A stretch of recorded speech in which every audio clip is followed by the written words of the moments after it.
Go ahead, Rams. Why is where's Rams here? Why am I seeing me so big? I don't know, but I think I'm sharing the screen. Let me see. You guys can see. You guys can see this. Okay. Yeah. All right, perfect. All right, guys. So to pick up where we left off, first and foremost, glad to be here. What's up, everybody? Peace. Ash, peace, Queen. All right, guys. So this is the weekly expected move. We're gonna call it our emotion killer, right? So this is a little example here on app loving. On this is our range right here. This is our whole range that we're looking at for the week. This, when I highlight this box, you see in the bottom in blue, it gives me Monday to Friday. Now, in the whole week, I'm expected this range. When I get to the top of the range, I'm expected a fade.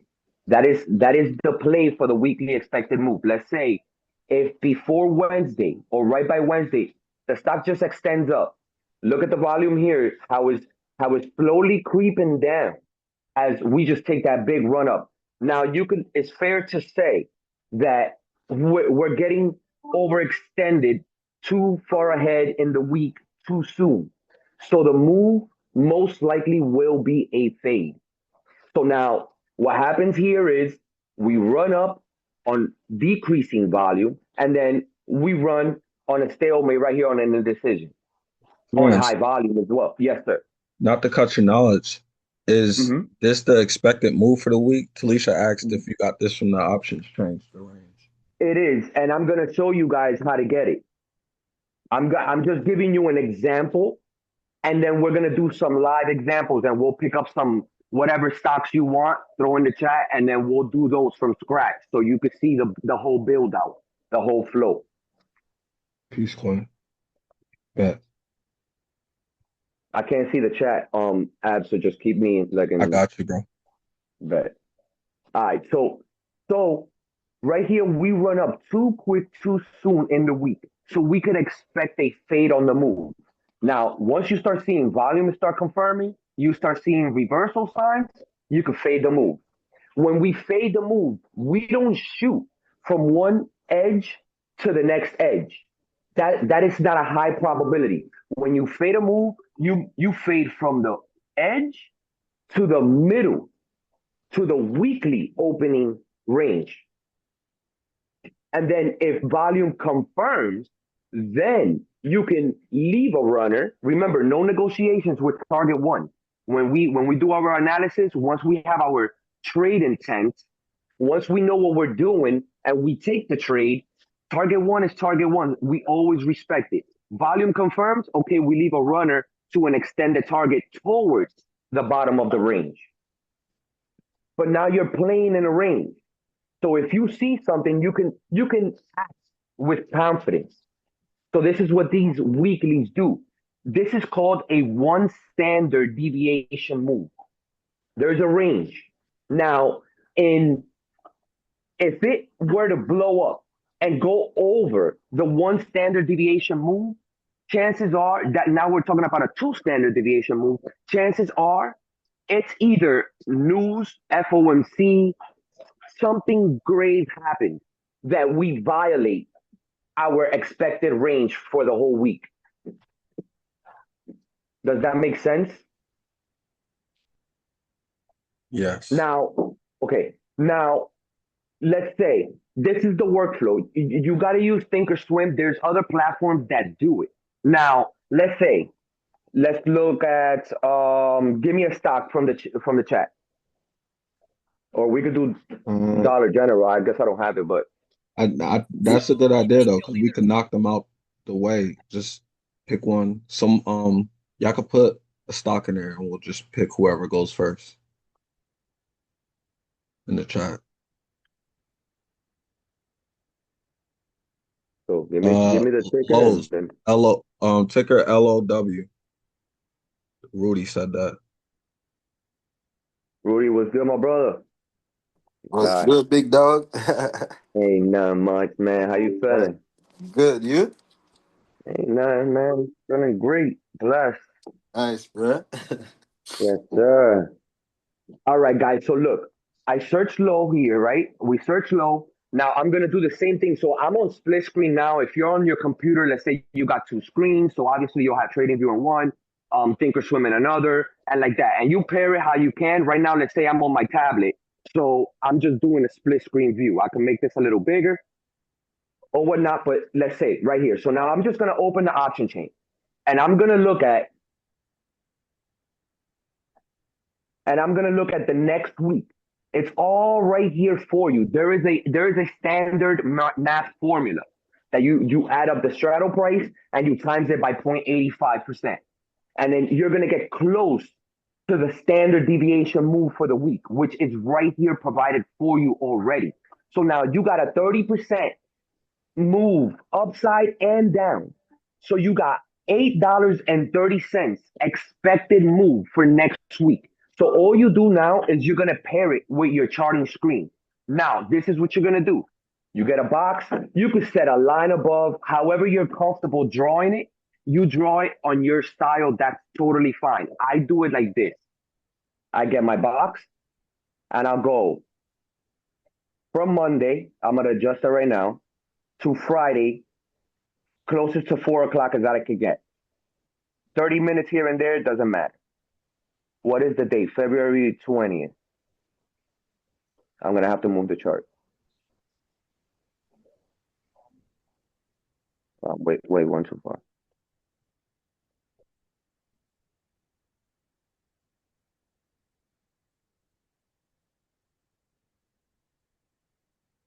Right Talisha, there. Talisha has a question. Yep. Sorry, Rams. I just want to make sure Mm-hmm. I'm following because this is too good. Um, the expected move on the options chain, is it the move between contract expiration? So, for example, if we were looking at SPY and it was like Monday, Wednesday, Friday expiration, would that move just be for the next like 2 or 3 days and not the week? Or how do you know it's for the week and not like a day or, something So like you that? see, this right here, you're getting the next week's expiration. So you're getting Okay, 5 days from today. So today is the day. If you were doing this yesterday, this would say 6 days here. I see. I So see. so right, Okay, yeah. So the standard deviation for this week is gonna be up or down $8.29. I So see. all you're gonna do with that is this. So now, mind That's you, good. Thank you. every no problem. Mind you that every broker is gonna have slightly different closing prices. So now, right here, we have $153.83. And then, oh, wait, nobody noticed that, huh?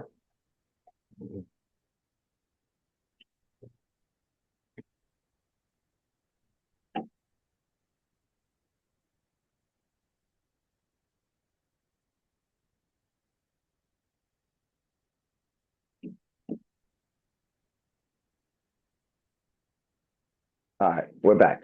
So now all we're gonna do here is we're gonna add the closing price, $287.43, not $287.39. I don't want that difference in slippage on my chart because I'm using TradingView to do my analysis. I need to go by TradingView's numbers, not by Thinkorswim.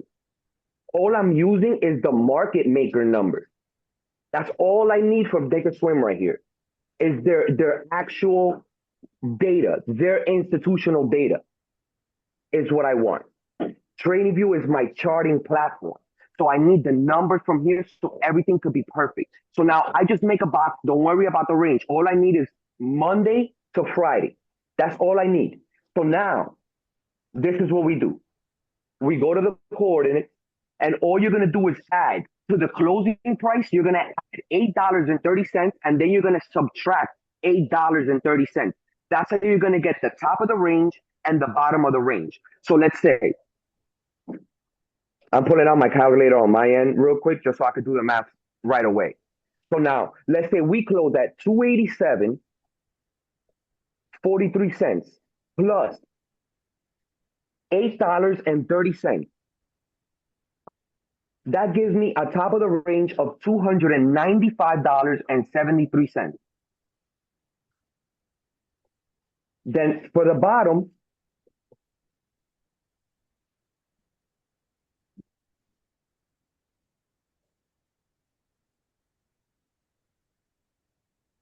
we get $279 with 13 cents. You press OK, and the box does it all by itself.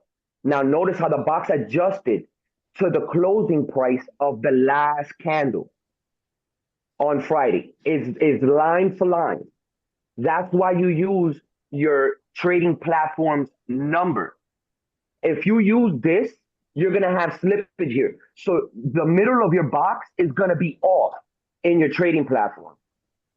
So always read, that's key to remember. You have to use the numbers and the data from your trading platform to do the analysis. Mm-hmm. Now, we're not done here because this is your one standard deviation move, right? But now you want the extended zone because it's not always a perfect move. How do we get the extended move? Now you open the options table and we're going to look for the 0.16 delta, right? Why the 0.16 delta? Because these are the stretch. These are like the lotto tickets.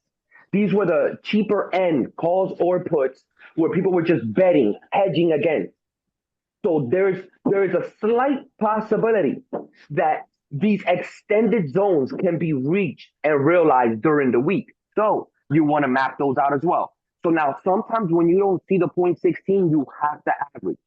So now we got a 0.17 delta here. So let's say it falls in between 277.50 and 275, which falls at 0.13 delta. So when you do, let's say you do an estimate, this is to the lower end because I'm looking at the put side.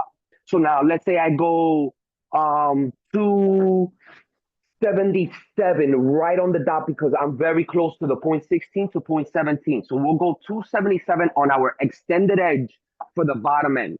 So all I'm going to do here is I like to clone certain things when I'm going to reuse it. You guys can just pull up a whole box. It's just the same size. When you clone something, it comes out the same size.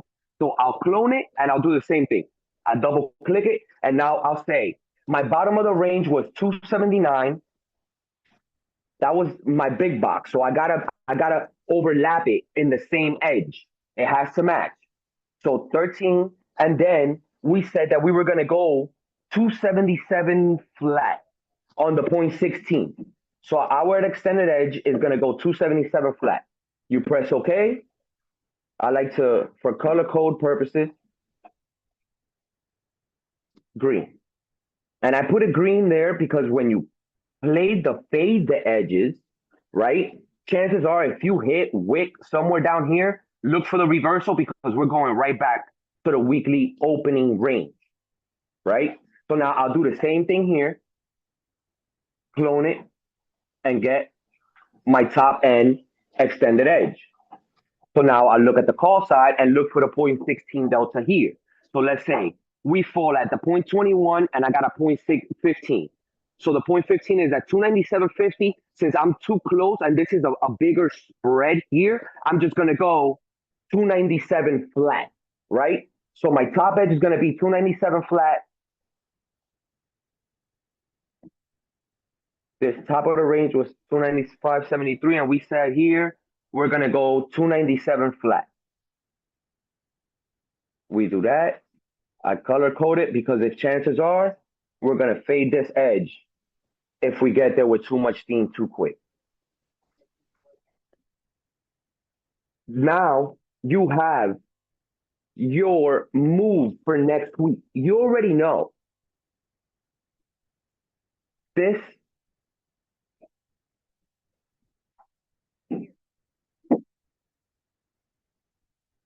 That's the move possibility here.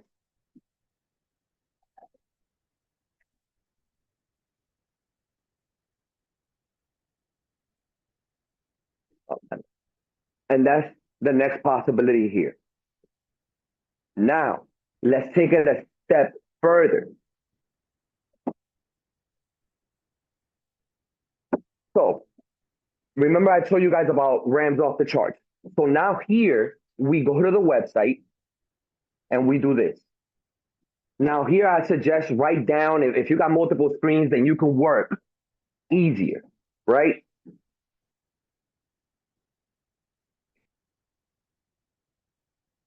All right, we're looking at low. Just come here and get your levels real quick. You write them down. Now just give me 1 second. Let me write this down in a pyramid. 290, 70. And this is your, make sure you can put your link in the comments to your website. Yeah, guys, this is my website, ramsoffthecharts.com. Come use it. This is strictly analytics. This this is a whole different part of the, I don't want to get too carried away, but here you're gonna get massive information on everything. Let's say you search an ETF, everything's gonna come out. Click through the tabs, play with it. The weekly is something new I'm trying. Just bear with me on things, and I'm gonna get everything up and running very smooth. So 298 for the top end, 69. 282.71. And this is just one way of using the site. And this is real quick. And just to mind you, make sure you're on the daily. When you're gauging the weekly expected move, don't be here and mess up and get these. These are extended ranges. These are weekly levels. So these are further extended ranges. So if you put these levels, you're gonna be way out of your box, right? So by doing this, you're gonna see what sets up for the week. You're not chasing setups, you're just seeing what sets up and what are the best possibilities of direction. And 274.72. Okay, so now we go back to your chart. And all I'm gonna do is this. I already have the numbers, so all I gotta do is this. Just make this. Go crazy. All you need is 6 lines. And this is the whole point of the website, to make your analysis as quick as you can, because if you want to analyze 10 companies, you have to be able to be efficient. And this is how we use technology for us, to work for us. So now all I got to do is this. I work my way. Let me work my way from top to bottom. So we'll go coordinates. We had 298.69. Some will fall in the range, some will fall out of the range. And this is how you know how to gauge the move. How possibility, higher possibility that it's gonna stay in this range. So if you got levels that get way out the range, okay, either some news is coming out for that week that might have this stock, this instrument in a high volatility environment, or earnings might be coming, a run up to earnings might be coming because earnings might be in 2 weeks. Something's going on that the levels are so spread away from the weekly range. So now we'll do 298.69. I'm just gonna place them here for example's sake so everybody can read them.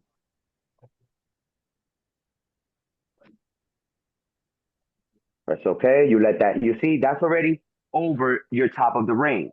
Or you continue to plot, you continue to see what sets up, what's setting up. You let the chart tell you what's going on. So very important you do this and hit the coordinates so you get the exact 295.88. Okay, and you see the line, just they move by themselves. Then we got 290.70.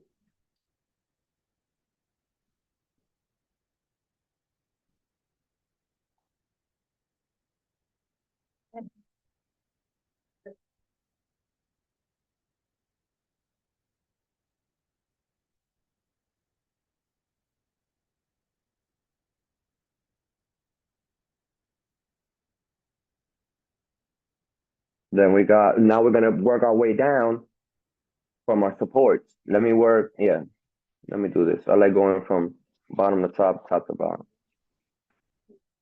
Let's go 274 first.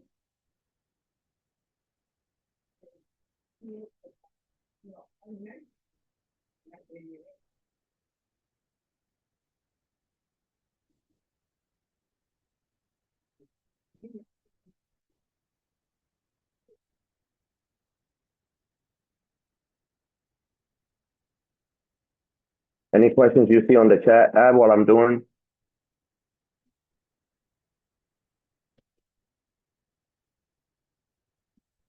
Shit, I'm on mute, but no, not yet.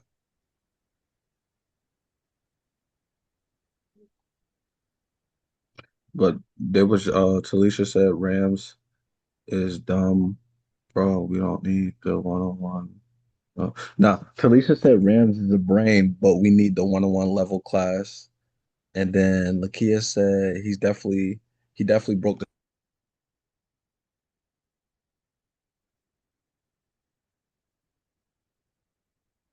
I couldn't hear the last one you said. You broke up there.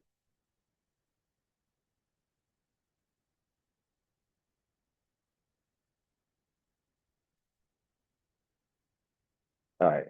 That's probably because I'm on mute. Why I keep doing it? Talisha said Rams is a brain, bro. We need the one-on-one level class. And then Lakia said he definitely broke this thing down to a science. So that's the feedback. Appreciate it, guys. All right. So look. So I'm not gonna go crazy on the coloring around and doing the cosmetics right now and all that. This is for the example. So Well, now now let you me have a take. question, not to cut you. Okay. Mm-hmm. So Shakola, she said, "Do you have a script for the expected range box? Can I put in toss?" No, the reason for that is these change dramatically, and a script for that is gonna be that that's you would have to pull this if TradingView might have it and stuff, but this I don't know, maybe Luxalgo, those guys that are savages, those guys might have something similar too, but I haven't I not that I think I don't think there's a live script that's gonna give you this. You would have to really hands on come and see and do. It used to be worse. These new updates nowadays with the technology, they started doing this just a few years ago. Before you had to add right here at the money. And see here, you get faked out because you're looking at the ask. You got to look for the midpoint. And you add those straddle prices together and then you times it by 0.85. And then you get close, very close to the expected move, but you won't get the exact market maker expected move like nowadays. She said, "Thank you." No problem. So okay, so you see, this is what we got here now. So now you could either, like I said before, you play the edges because if this just overextends by Tuesday, so early in the week, you could best believe that that weekly candle is doing this. Oh, what did I do? Oh, damn. You can believe that weekly candle is doing this, making its wick to do something else because it's too early in the week. So you can fade this move back to the weekly opening range. If volume while you're fading, right? If this looks the same way while you're going down, volume looks like this on the way down here, okay, target one acquired, you take money out the table and you let the rest run to your next target, take the runner out. Because in the move down, volume confirmed. That's the only reason we let a runner run. Now, that's fading the edges for the weekly range. That's when you know things get too hot too quick. Now, and obviously, we're not just going to take a blind trade in any edge. Wait for reversal signals. Don't just, fade the edges and you just go. Wait for the candles to respond. Wait, oh, damn it. wait for the candle to respond at the level.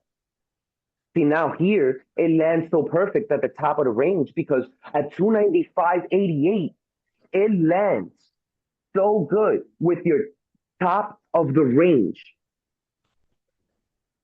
So we could just get a quick move in the beginning of the week, pop, pop, pop, reject, boom, come right back. See how we're acting?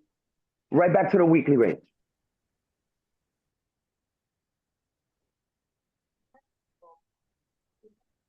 Same thing to the downside. We could come here, grab liquidity. Let's say the 50 doing something, boom, and go back to the weekly opening range. Same thing. Now, you could also play the level, but that's playing inside the range. For this, you have to be patient. You have to wait for either a break, and if you're going to have a break, you got to have a break where you close above a level to give you some conviction because you could always reject. So when you want to play the levels, make sure you already have. Give me a second. Let me open some room.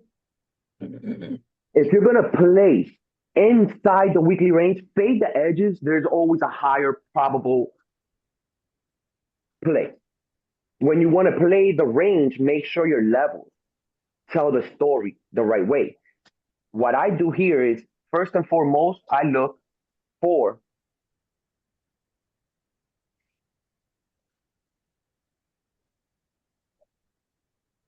my chop zone.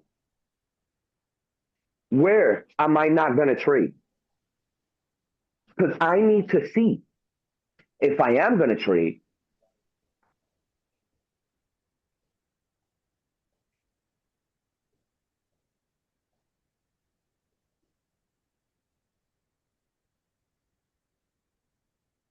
There are certain confirmations that I need to see. I don't touch this. If I break, I retest. I look for my trade intention first. Some moves, when you're playing the levels, some things can just run up right away. So it's either you're going to play the break or you got to be patient for the retest. It all depends to the risk to reward. It all depends on your trade intent, and it's all going to depend on how you're gauging the trade before you even enter. That's all in risk tolerance. I'm more used to, I like to see a break, and I like to see maybe one candle or two test the level. And that's me playing at a fast pace. I usually don't like to play on the break alone, but that is just my style. Some people play the break and they get away with it. I don't like it because that is not in my risk. I don't want to play with my emotions while I'm trading. I don't need to be following and chasing after the play after I get in. If I get in, I want to be comfortable with my play. Even most people don't talk about this, but losing is part of the game. So right? Even when I'm trying to be as responsible as I can, and I wait for the clearest retest that I can see, and I put my stop loss under the last candle, and I get wicked out, that's okay. But I was still comfortable in my entry. This is always a possibility. It's always a possibility. That's why you have to do your analysis and you have to be committed with it. Don't negotiate. Because when you negotiate, then you'll start trying to put your stop loss lower and lower, and then this does this, and it just eats you alive. It just eats you alive.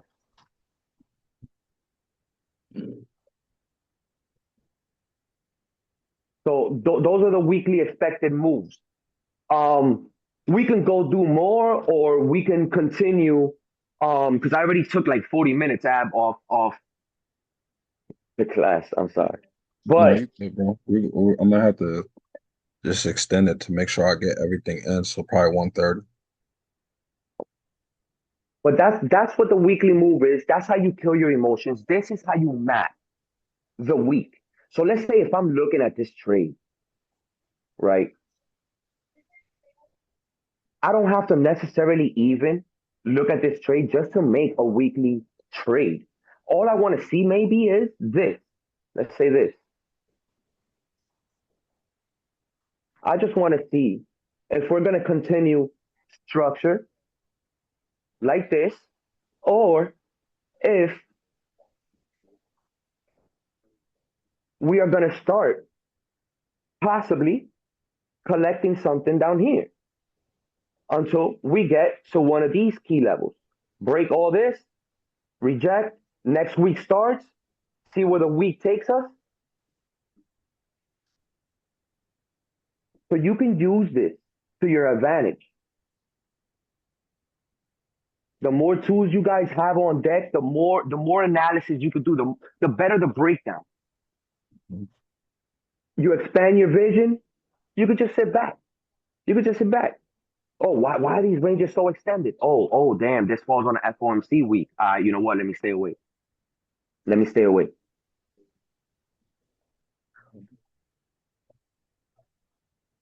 So now you could understand where patience can come into play.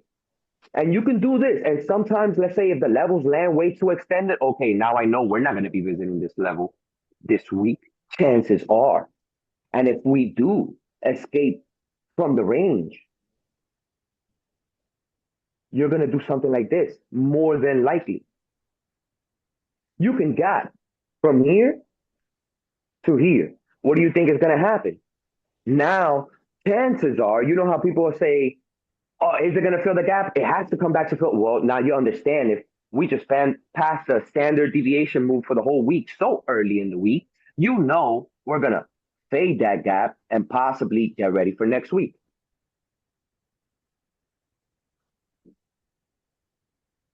So this is not just to take trades. This is for analysis. Yes, can you trade inside of them?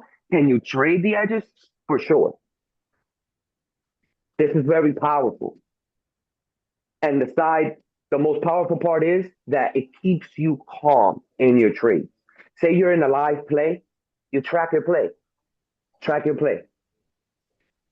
All right, chances are we're going higher this week. Okay, cool. If we get to the top of the range, I've been having a good entry. It looks like we're gonna stall around these levels here. This is gonna give me some trouble. I get around here, exit. I'm good. On to the next. Make your money. If you see you're gonna reject, if any sign, but now you have your range. If you see that your range, right, is right here higher than this low, now you know, okay, cool. We still bullish. Even if we visit down here first, starting next week. And if we visit down here first, starting next week, what is that weekly candle highly likely doing? Preparing the wick. It rushed down there too early in the week. Chances are we're going to bounce back at a decision level, pat, bounce right back, and we're going to leave a weekly wick down there. How it would look on a week. There's someone Remember, asks, not to cut your knowledge, bro. Um, Someone asks, well, Jarvis, is that are you talking tracking the play with options or day trading? both, both. If you're in a live play, this is how you know. This is how you know which way, which direction your play is going. Say sometimes I'm in a play that I'm tracking. All I need is a 2 week move. All I need is my play to realize within the week or next week. So now I already have an idea which way I'm going, where my directions are, where my ranges are.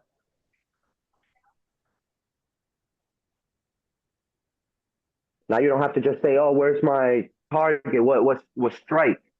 You already see the levels. All right, cool.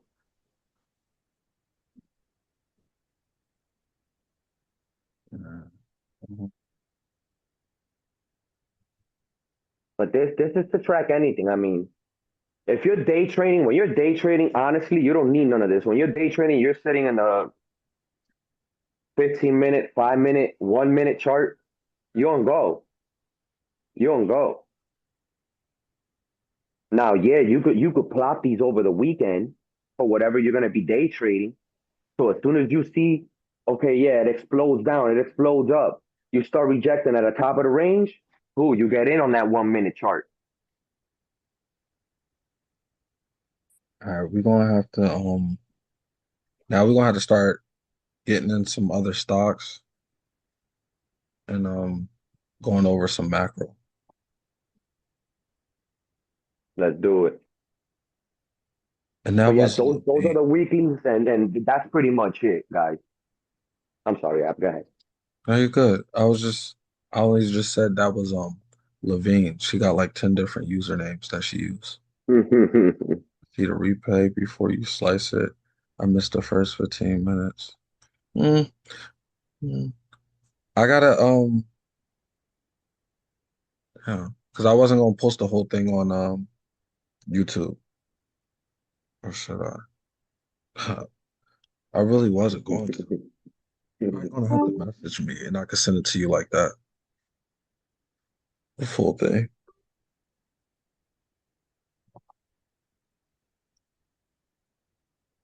Oh, hold on, Ab. Let me give you the screen. Sorry. You email me the link. Um, you email me the link. Okay. I gotta I What gotta was the delta again?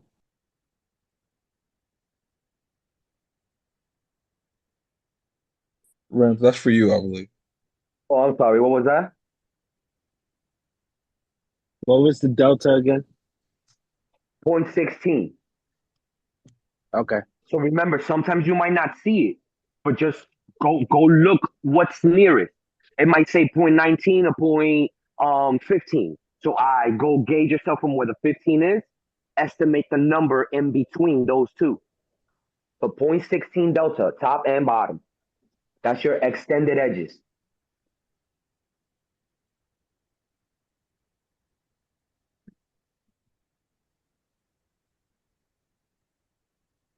Are you finished with that? Is there anything else you wanted to add to that? No, Yeah, that's it. Professor, and is that Rams on his beanie? Someone Yeah, asked it if is. that's Sunny. Sunny. I haven't He seen came him back. Yeah, for in real. a Sonny was month. good. I think I just seen his comment last night, but I wasn't sure if that was him. But damn, I hope you're doing good, bro. It's been a minute. Yeah, for real, Sonny. I haven't seen in a minute. You could talk if you want, but all right, Sunny shy. All right, so macro. What I'm looking at is macro news. So we're gonna do macro and then we could do charts. 12:48. So this week we have a short week, so liquidity is gonna be thin. So it might be a boring week. We got FOMC minutes on Wednesday, unemployment on Thursday, and Friday we got core PCE. We got uh we got a lot of news going on this week. So I just posted it. And then I was looking through the news, like through the macro news to see what's going on. Like Iran is possibly, well, Iran and us are possibly preparing for attack on each other as like every weekend. And there's some other stuff, but I put it in on the YouTube while Rams was speaking. I posted. Um, you said, fuck. Just go to my YouTube. Yeah, I could post y'all. It'll be easier because what we're gonna do, we're gonna give y'all both our perspectives on the stock. So like I'll give y'all what I see on the stock, sharing my screen. Then Rams gonna give you what he see on the stock sharing screen. We're gonna keep flopping back and forth. So y'all could just start dropping y'all stocks that y'all are looking at in the comments. Um, polls. All right, so I just posted this one. So when you line up everything that's happening this week, oh, so that's another thing. So this right here, where is it? U.S. margin debt is at an all-time high, but that wasn't it. It was, where is it? Charge massive there. Uh, Damn, why didn't I keep it up? It was about AI. It's a lot. I don't remember where it was. It was about, oh, AI has, okay. AI has the potential to wipe out industries. Equally concerning our fears, the massive investment needed to develop it may not pay off. So when you line up every all the macro that's happening this week, you can see why I keep telling y'all discipline over emotions. AI got crazy potential, but it's costing billions, and most of these companies still haven't proven real money yet. So a lot of this run is just hype. At the same time, Canada put more money into military shows defense and infrastructure got guaranteed funding, and the EU and Russia situation reminds you geopolitical risk ain't going nowhere. So energy and defense stay in play. Now look at the calendar. We got FOMC minutes, unemployment claims, GDP, core PCE, and manufacturing and services PMI all in 1 week. That's inflation, jobs, growth, and Fed policy stacked together, which simply means volatility is coming. Fake moves is coming. Narratives is flipping fast. Adding emerging markets, because we've seen a lot of money going out of the US into other countries. Now we got to move in dollar, um, because of adding emerging markets moving because of the dollar cooling and commodities rising. And you see money is rotating globally again. So the message is simple: AI is expensive, war is funded, inflation is still on watch, capital is moving into real assets. We don't chase headlines, we wait for structure. Um, that's one thing. So be careful with your trades. I took a starter position on Friday. So, and if you don't know the watch list is up here. Everything that we've been just talking about. It's about 13 of them, something like that. They're all bangers too. So took a starter position for XLE. My entry is $54 and 14 cents. My stop loss is at $51 and 40 cents. That's about $2.70 risk per share. This is a rotation play, not a day trade. I'm basically just testing strength to see if it holds, but I'm expecting a pullback. So I'm just going to go to XLE real quick.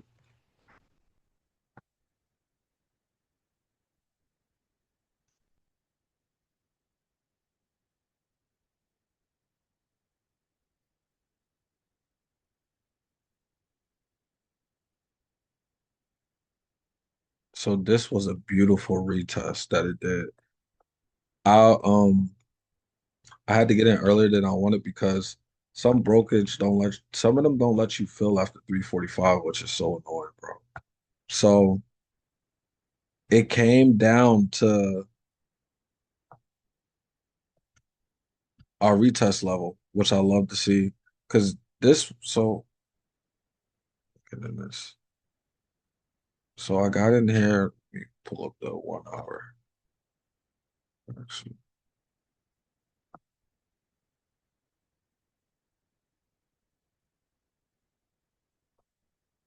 um, Bro, what some action you doing? I believe. You saving that for later? No, I'm gonna just do it now. I believe it was this candle. All right, anyway. So I got in at $54.14. So I believe it was this candle right here. This one right here, because I liked how it You don't was need nothing done holding the yet. base. It was a nice retest on here. So you see, we gapped up. I didn't chase the gap up. I let it come down, let price come down. It came down here. I had to wait to see because I said I wanted to enter at $53.75. It came down and touched exactly at my level at $53.75. That's sharp. So the reason why I didn't get in though is because of that candle right there. That I didn't like the candle. So I wanted to make sure that I seen a little more strength in the base form in which we was holding. So right here we we got it back above the 10-day because a lot of times I use the 30-minute and then I'll bounce back to because overall I'm looking at the daily because I'm being this for a long time. I'm looking at the weekly, really the weekly. But on my entries, I like my entries to be like sharp, even with shares and stuff like that. So I still drop down my lower time frames and then bounce back to my higher time frames. So I seen us grab the 10 and then I seen us consolidating. So that's when I jumped in. And then we got that big engulfing candle. And now we're just forming the base right now. So right now, XLE should definitely up on it, but not much at all. But right now we have a base forming, and that's what I like to see. Um, If it pulls back on me, I don't care because I believe it is going to pull back. If it don't, that's cool. Got a start position, but I believe it could come down to 53. And if it come down to 53, I'm going to add, uh, and then I have $51.16. I don't want it to come there, but if we consolidate, by time we start to pull back, if we lose the 10, my 20 will be higher, like around 52. I just don't want to get stopped out really, but if I get stopped out, I don't really care. I'm only risking 1.5% of my account on this starter position. Again, it's just a test. Um so boom, boom. So that's XLE. And yeah, check out the watch list though. A lot of these stocks are performing well. XOM, a lot of them.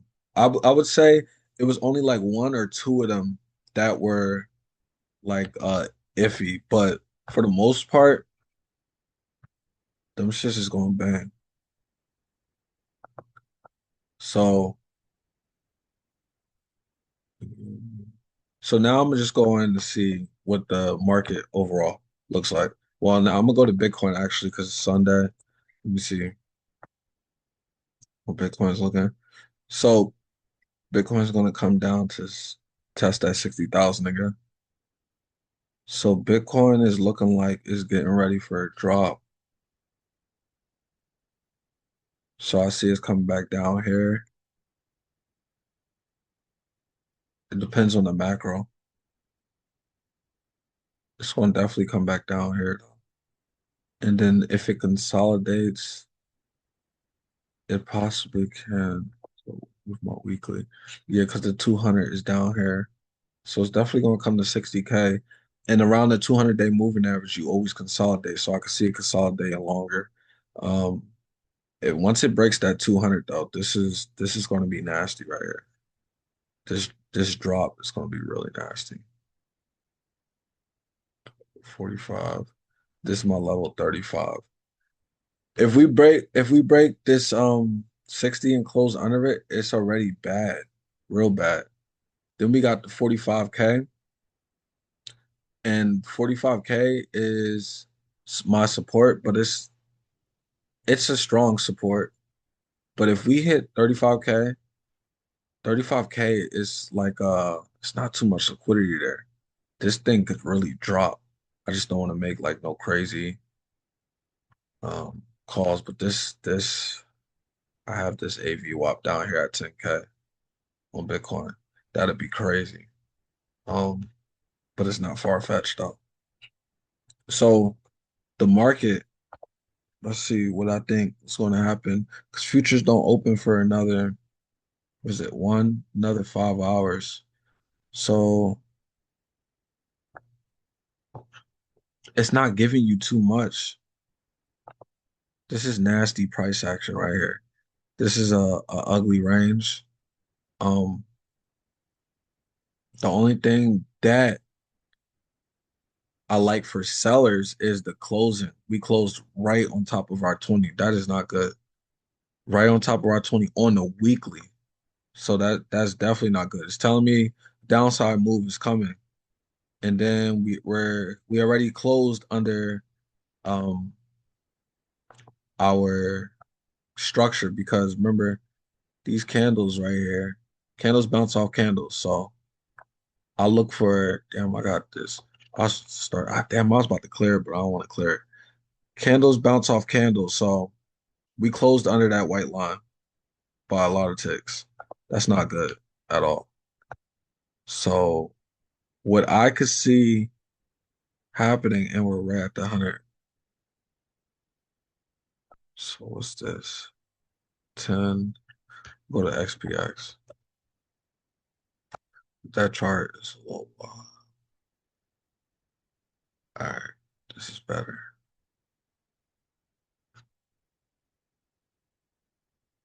So this is important right here. When you see this candle, it came up here and it rejected right here. It's no coincidence. My AV WAP is there, but this we're paying attention to this huge red bearish candle right here. A lot of times, most of the time, like even if you could do this with scalping, day trading, whatever. 50% of the candle. So once you break, so like if you're trying to get in puts, you see it break down, but you don't want to get in. Wait for the next candle to come up 50% of the candle, then short it. Put your stop loss behind it.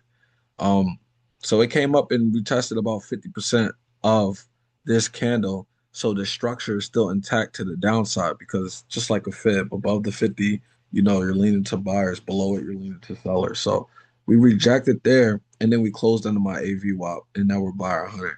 So that's not good. So I love to look at the daily, then I look at the weekly. The weekly engulfed 1, 2, 3, 4, 5, 6, 7, 8 weeks. Last week engulfed 7 prior weeks of progress. So that's bearish. And we broke my trend line right here, my white trend line. So I love looking at the daily. Then I go to the 4 hour because I want to see how it closed the last 4 hours. These are weak bounces.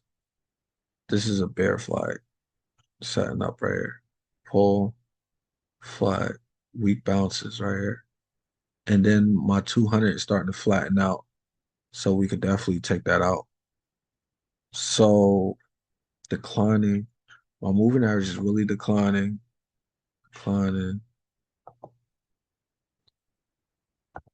So I love looking at my S&P 500s because that's 500 of the best companies in the world. So I have to pay attention to that more than I pay attention to the NASDAQ. Um, you're not seeing buyers here before you was. You see, we at least had bodies on these candles. Always look at the past behavior of the candles. We had bodies on them, bodies on these green candles. Now you look here, you got a doji. So this is telling me that a retest could come again to 688 on SPY. And based off of my moving average, they're now starting to decline. So when we open, because let's see, when we open, we're most likely going to open inside the range. So we could go up and retest again. Um, we could we're going to open inside the range or we're going to gap down. One of the two. So basically what I'll be looking for is 679 on SPY.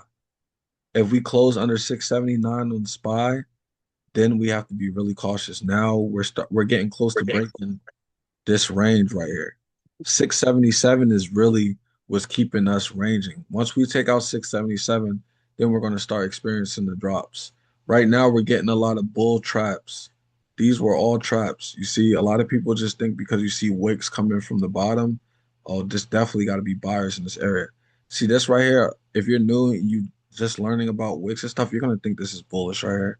Think all of this is bullish because you see all these wicks. This is fake. This is a fake out that they're doing. They're laying a trap right now because they know a lot of retail traders pay attention to wicks. We gotta use more. I use three confluences. I don't just go off of candles. I look at my candles, I look at my support, my resistance, I look at my trend lines, I look at my AV WAP, I look at my moving averages, and together I make my decision based off of at least three out of those five. Um, we're about to close under this range though, so this isn't good. So for SPY, I see 689, the highest for SPY this week, and then 679 is a level that I really paying attention to because now my 100 is starting to flatten out. This right here, we're not going to keep bouncing off it. We're going to take this out eventually. So if we close under Thursday's low, that's a good indicator that we're about to take out 679 on SPY, and then we got 677. We lose that 672, and now once when we're at 672, now we're going to be trapped. We're going to consolidate, and then we're going to drop down lower. Um, And then once we fall into my consolidation range, right here, this liquidity box 672, it's gonna be the market's gonna be boring. Um, and then I'll just look at NQ real quick, and then we're gonna start going through the charts with y'all, answering the ones that y'all have. So when it comes to like I was telling Shock, he had a question. When I'm looking at futures, like I'll look at Russell, um, mainly because my shorter cap stocks, they're really volatile. So you can see them, you can see IWM was leading. It beat SPY last year. It was really running. So when we're to confirm us in a bullish run, I'll come to Russell, my futures, to confirm it. If I see S&P 500 and NQ is running, and I come to Russell and it's doing this, consolidating, it's dropping down, that's a fake out. Don't trust that run. That's what I do. So that's what the Russell is for. It's a gauging indicator for me. It's going to confirm the bullish run. I don't so much use it for the downside, but you can too. But I don't so much use it for downside. I really use it just for the upside. Um, and then when I'm looking for downside, NQ is my favorite because it weighs heavy because of tech. Tech is very sensitive and it's fragile. So when you're looking for a flush and stuff like that, go to NQ. NQ is going to make the move before the other indices.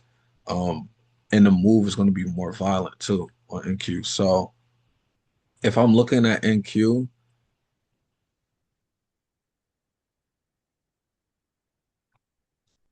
daily, we took that out. I don't like NQ neither. Either. Our AV WAP, we closed right at our AV WAP. That's not a good sign. We'll probably get one retest that'll fade and then drop down. We don't got no liquidity, not too much liquidity this week.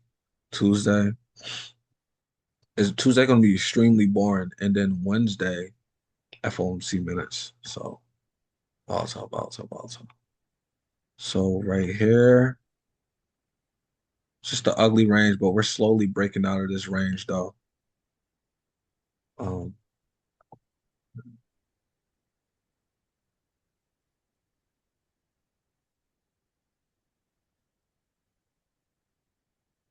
I put this up. So all I do is I'm looking for resistance. I'm looking for the most candles touching.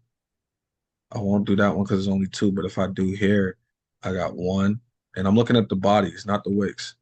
And I'll be zoomed in. I want to put it exactly on the body. So one, two, three. If the body's not on it, I do not count it. It has to be touching it.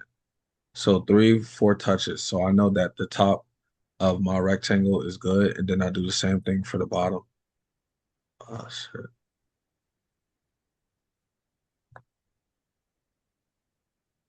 Looking for the most touches, bodies, not wicks. And I really want three. So one right here, two right here, three right here. So this is the range that, and as you can see, we're close to falling out this range, which won't be good because if we fall out this range, yeah, the 200 is here, but this is more likely to happen. Remember, by the 200, you consolidate. So I could see something happening like this. We fall out Tuesday or Wednesday, we consolidate a lot, and then we try to go back into the liquidity box, reject, and hit the 200 again, and possibly take out the 200. That's basically what I'm seeing. I don't see us going back on top of this range no more, because now we created a lower low and a lower high. We came down because look at this range. We kept bouncing, bouncing, and now we're currently under structure. We're under here. We're under here. So that's telling me that it's not, we go by probability in the market. There's a higher probability of us falling than going up. And now my moving averages are all declining. So for what I'm looking for with the market, I'm looking for a drop and consolidation. Not much, not much this week. A drop in consolidation.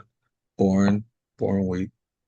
And then now we could go over the stocks that y'all have for us, and then Rams, we could just go back and forth, back and forth, back and forth, back and forth. Back and forth, back and forth. It's gonna be kind of annoying, but it's gonna I be don't dope know. though, because I rather them be able to see your chart and my chart. Um, and Rams dropped his link for his website in the chat. This is it right here. Go check out his website, and it's gonna be on YouTube, so that's dope.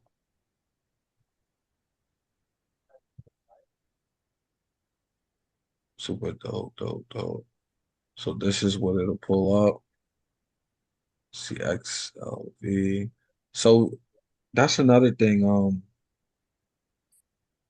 If you are looking to get in the market, you want to really stay away from tech. Yeah. Stay away from tech. Look at your Right. base Yeah, material. Are you sorry, is someone calling me? I did. Yeah, can you hear me? Yes. Okay.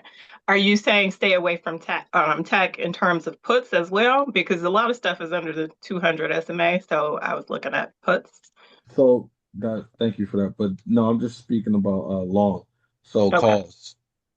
So not really puts, but if you are going to be on shorten like these semis and tech though, you got to be able to withstand the relief bounces that's going to come on those because your Palantirs and all those stock they'll drop violently, but they have to cool off. So you'll see explosive rallies that it'll recover like $10, $15 in a day. And just because that's happening doesn't mean that now it's running up. People always confuse that. So you just got to make sure your entries is really timed perfect when it comes to puts versus, I mean, calls too, but really what puts your entries really, really have to be on point because them relief rallies really scare you out. Um, so yeah, just check out his website. Super dope, super dope. A lot of information on there. Yeah, but basic materials, energy, oil, your McDonald's, all that, your hotels. Pay attention to those type of stocks.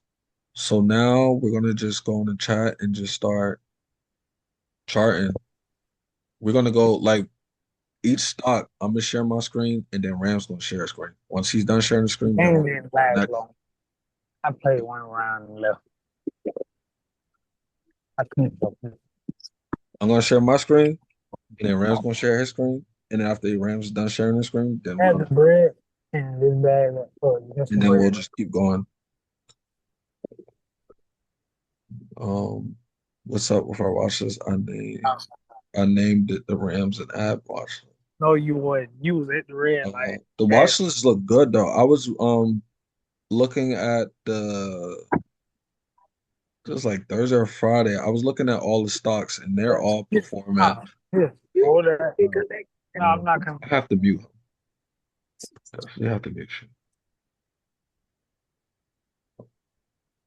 Damn, where the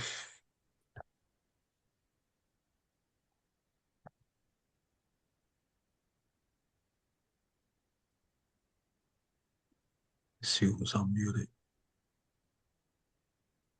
All right. Was that you, Jab? iPhone? That was you. Oh, shit. That was Jab. It was Jab. What's up, bro? All right, boom. My bad. Yeah, that was probably me. Well, it wasn't probably. It was. It's like, no, what's up, bro? How you feeling? What's going on, my boy? I'm trying to help my girl get these groceries out the car and listens. Oh, I got you, got you. You good? My bad. No, you good, bro. Bitcoin can't break 70K. Um, yeah. I think that's what I said on the last Zoom was the top basically. Was it 70K? I don't know. I don't want to I already made the video on it. I don't want to go back to that. I pulled off a 76% return on an SLB call last week after our live. Shout out to shout out you guys. Word, that's fire, bro. Love to see that. That is fine. Word, word, word. I didn't hop in this yet. I'm waiting. So we're gonna do a $50 call on this one is ready. It's I'm trying to get the premium around like $650.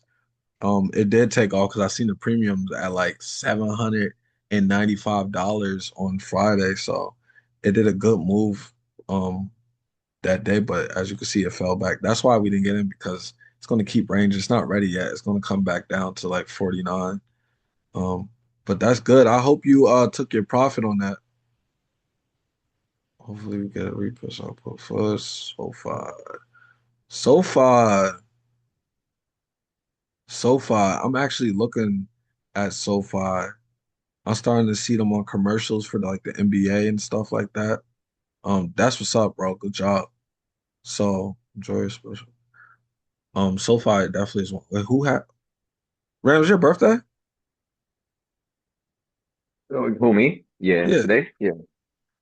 bro. Happy holiday. You Thank you, just my like brother. so nonchalant. Appreciate it. You me? Nah, Yeah, nah, Rams. we in Yeah, class, you feel Nick. me? I'm like, oh, you about to make me get out of character. That don't matter. This is more Shit, than thank just you, stock. guys. Yo, oh, damn. Damn. I appreciate that, bro. That's what's up, bro. Y'all could Guys, thank you. you getting love in the chat. Y'all could shout him out too. Y'all cut me off. I don't care. But damn, that's crazy. He wasn't gonna let nobody know. So how did Nah, that nah. person know? Oh, that Jamie is that no Levine is Jarvis, right? But we're a happy holiday though, bro. You Yo, thank you. Oh, wow. Thank you, guys. Appreciate that. you're crazy, yo. He said who me? Now you know damn well there's no other Rams, bro. I don't know no other Rams.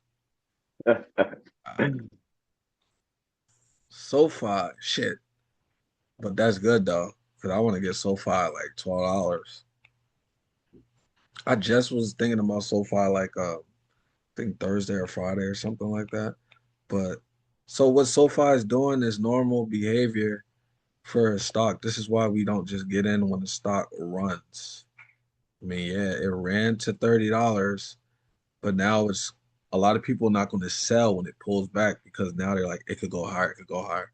So now we're waiting for the retest, and what it's doing is retesting previous all-time highs. So the previous high, this area right here, $16.55 is the area that now it's retested. It already took Yep, out the I see the 200. same thing. You said what? I see the same thing. Where 20's declining. I got a sell signal here. Your def cross. The 20 is now crossing below the 200. That is called a death cross. Um, your 100 is curling down hard, fell our liquidity box. So we have remember what liquidity is. So we have a lot of horsepower to flush down now. So now that we took out our moving averages on the daily, I have no choice but to go to the weekly to see if there's moving averages below me. So now I can see there's moving average below me. So now if I look at SoFi, I can tell what SoFi is doing now. SoFi is going to get stuck in a range. It's going to bounce up probably Tuesday. Was it 2055, 2050? Probably go to 2050 and consolidate for a little bit. You can see when the pattern is forming. This right here is your bear flag on the weekly. That's what's forming on the weekly. So now if we go to the daily, Mhm. you can see it better. But you can see this bear flag is already about to break down. Yep. It's to Yep. go under yeah, once it close under here. Once it close under here, but once it take out this area with momentum, SoFi will flush down lower and our moving averages. So when you see a stock consolidating, just check out your moving averages. I guarantee there's they they were going flat or they are flat, which means they're just going straight. Um, so that's because it's given price enough time for the so price is giving the moving averages enough time to catch up. That's what it's doing. So for SoFi, I see SoFi going to the 100-day moving average. So down here at $15.70, that's what I'm looking at for SoFi. And now by the strength in the dip. So what you will look at $15.70 to $16, you want to bounce. You want to wick off of your 100-day moving average. And then the candle that comes after, you want it to be engulfing candles or some type of bullish candle, your three white soap, something, and then you enter. This is the perfect entry for SoFi. If it holds $15.70, there's no better entry than that entry because that's the 100-day and that's the big price dip. So that will be your best spot. And then we catch it at $15.70. You buy and you sell at $30 and you rinse and repeat. SoFi is a rinse and repeat stock. I used to do it like 2, 3 years ago when it was trading from $18 from like $8 to $16. It always doubles its ATR. So like yeah, so $8 to $16 was that range was a rinse and repeat. Once in a while go to 18. So right now the range is $15 to $30. Rinse and repeat. Buy mad shares with SoFi at $15.70, but Ab didn't tell you and it's not financial advice, and then you sell at $30 and just keep rinsing and repeating. And then now Ram's gonna tell y'all what he thinks about this stock. Oh, and happy birthday, bro. Thank you, my brother. Appreciate that. Guys, thank you so much. Oh, Appreciate it.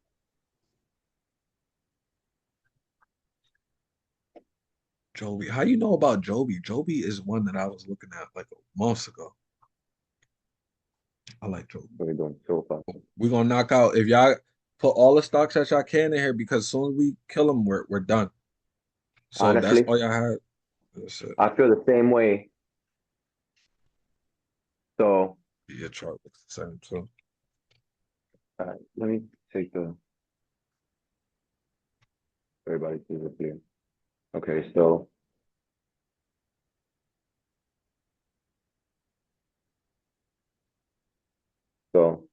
this is what I'm looking at as well. I totally agree with everything Ab said. Honestly, to me,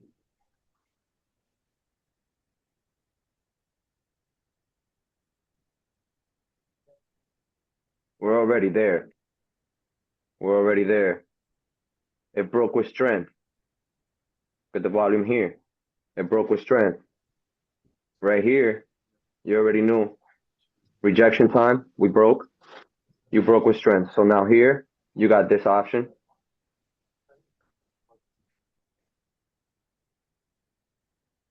and reject.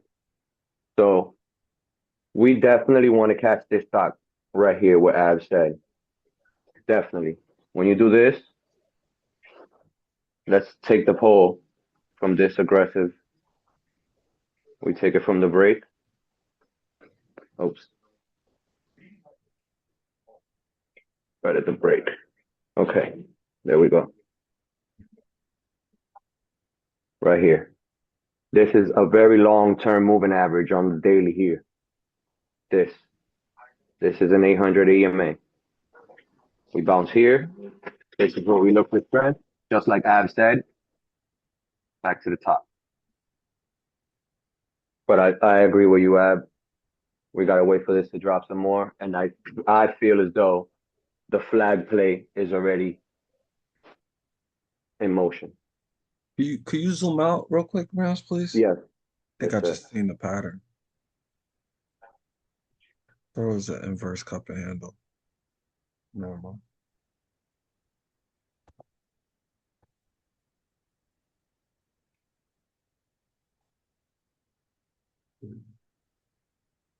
That's all you got for that one? This Yeah, that's is all I got for SoFi. SoFi, we gotta wait.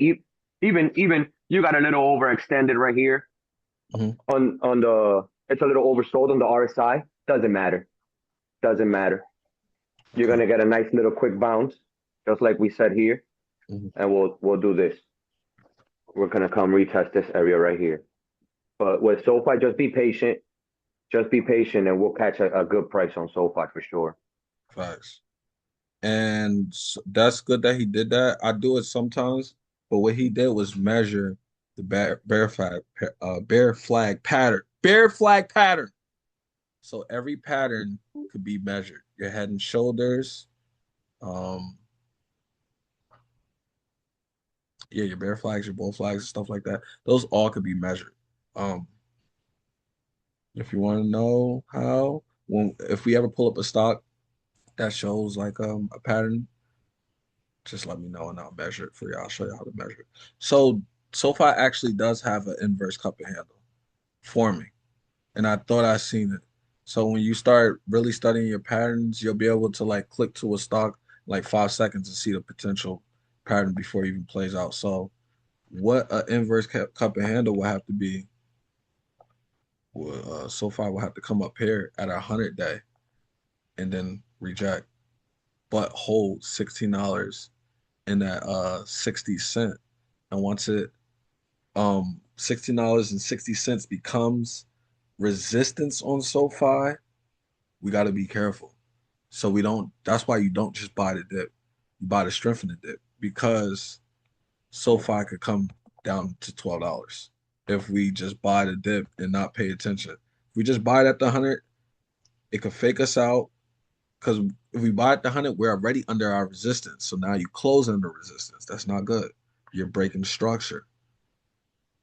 So then now you try to go up and now you reject because now support has become um now support has become resistance. So now you go down to $12 and now you're a trap buyer. Um so be careful with SoFi. Don't just buy at the 100. Um so boom. All right, so now we go to the chat and see what the next one is. Why is my thing paused? Uh can you tell me the next stock, bro, after SoFi? Yeah, I think they did CRM in that same. It was SoFi CRM. Rudy says Palantir, Talisha IWM, SPX, Lily, Joby, Jamie, and KTOS. So CRM is a stock that you pull up on your chart and then you just close it out. Don't even pay attention to the stock. This is a bad stock right now. Um, this is bearish. We go to our daily. This was nasty. I was looking at it for puts. I hadn't even opened it Oh, up yet, but the purpose was puts. see, that's why I gotta stop jumping the gun, right? Hmm. All right, so for a put, so now this is a perfect time to look at this stock for a put. because now what's happening is a retest. The only thing about puts, a lot of the times you gotta just let them go because they won't come back to your retest area. So you really want to see it come to 208 to your 20 day because it fell under the 20-day moving average. But remember, you should be a break and retest trader. It never retested the 20-day moving average. It tried here and it knocked back down. It tried somewhat here, knocked back down. It's tried here, knocked back down. Then went past the 10. And then now we're currently trying again. But now we have a base and we have a dope. This right here, when you see something like this, and then your next candle is like this, and then so this is a setup for a bullish move or just a relief rally, whatever it is. But this right here, this move right here is telling me that the retest is it's at least attempting. It's just we still have a declining 10-day. Mhm. But really, we wanted to at least come up here 200, 200, because I don't think you're going to get to 208, but 200, because I'm looking at my wicks where at least a touch. I would say 200 is where you want to try to get, but don't just buy. You want to wait to see sellers is there. 200 to $208, really. This moving average is going to move down. So 208 so 200 to 205 is really what we're looking at. So, and then we got a doji right here. This could pop back up. Gotta be careful though, because this 235 for under the 200. 235. It's extended. Like sellers been in control of this. Really, you want 208. I would just wait to see what it does around 200 to 208 because it can make its attempt back to run to 229. If you can get it at 229, that's the perfect. It don't get no better than 230. 230 is the best spot because now you're retesting the 200. You're going to consolidate for a little bit, and then sellers going to step back in. And our moving averages is up here, so they're gonna start falling down. It probably will come up here because you're far from your moving average. So I'll look at that 200, 208 area. I'll have alerts for that, and then see what how it reacts in that area. And if you see buyers still stepping in, then you know 230 is the area that you want. That's what I got for CRM. You want me to hit CRM up? Yeah. Right.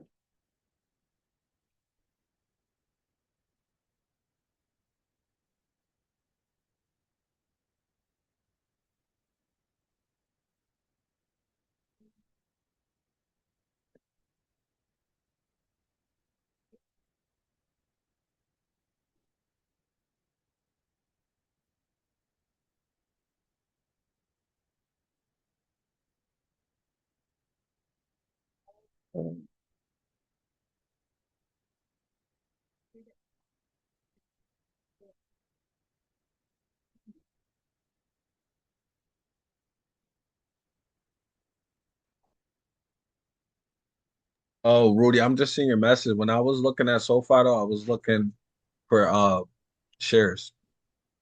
I wouldn't say buy and hold because SoFi is one I'm not it's not one that I plan on holding for like 20 years or nothing like that. It's one that I want to trade, but share wise, not option wise. No, nobody went over Home Depot. Whenever you ready, Rams. I see I got pump. you. I'm just setting up some levels. Okay, okay. That was helpful seeing you better the flagpole. Where All him right. trash right now. All right. For CRM, we still bearish here, obviously. Now, like you said, you could see a bounce back real quick, but we're already under the level. Now, this is strength on the way down. So you got a gap here, you got a gap here. Now, this gap is going to act as major resistance. We're probably going to reject this. This will be your next structure point, and we can reject right back to 161. Now, like you said, I don't see the move getting way overextended, and I see us rejecting around the 20 day. Now, if if I do this, just as a little trick, if I do this,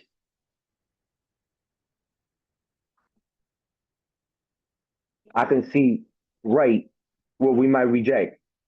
So even if we do come and fill this gap here, can come. If we can reclaim the 9, get above it, we can get to this area by the time the 20 will be here. Reject the 20 and keep moving. This will start making your bear flag right at the key level. So I would wait to at least fill this gap, get above the 20, and let at least these two moving averages start showing signs because we got the 50 all the way here on the daily. I don't see us overextending. I see the 50 catching up to us before we get there, and we see this bear flag realizing before we're right at the level. Mhm. So if she wants it for puts, definitely just wait for the rejection here. Don't get inside the bear flag range. I would never advise of that. Just wait for the rejection. Don't let the bear flag invalidate. Because then what's going to happen is we're going to look to retest that resistance point right here. Maybe eat some of the gap off or reject right under the gap. So yeah, that's around we're around that same area, like the 205 to 210 basically area. Yeah, but definitely puts are the way to go on CRM if that's the play and direction she wants to go. Facts, facts, facts. All right, that was CRM. Jab playing high stakes or Texas Hold'em. Oh, he's playing poker. APLD.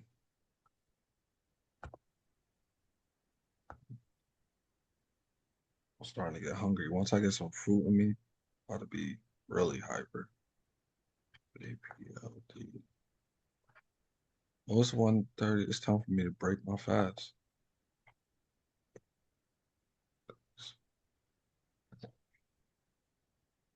APLD. Mm, mm. This was so with this stock, why did I measure this? Mm. So with this stock, I like to go to the 4 hour daily, weekly. I don't like so never trade a stock that's inside a range. So sideways markets, you don't trade, especially if like because most of us do play options. You don't want to be inside a sideways market. You only trade the trend, which is only 30% of the time. 70% of the time, the market is trading sideways. It's around 70%. That is a fact. So, what I can see right now is an inverse head and shoulders. Yes. See, your boy nice with the patterns. Once you study them, your eyes become like so left shoulder right here, head right here, right shoulder's forming now. Starting to form here. So it's going to consult. So that's telling me right there off the. So now I think about it like, okay, it's not 100% that this pattern will form, but this pattern's already more than 50% formed. So now I'm thinking like, okay, so right shoulder has to form. So that means we're going to stay in this range. So now I know APLD has a higher chance of just consolidating, staying in this range. So then I look at my moving averages and I'll be like, okay, well, it looks like 34 point 90, $34.90 is cupping it. It's so I call this cupping it. When you see a moving average do like this, it's like a glove holding the ball. It's cupping the candle. It's rare to see the candle slice through that unless it gaps below that. So right now I'm seeing that 288. If it breaks 288, I mean I said 288. $34.88 is what I see it holding. If it breaks $34.88, then I can see $33. That right there is like our supports right there. $34.88 and then $33. And then to the upside, I see $36.40 and $37. But you still could go to $39 though. Um So for APLD,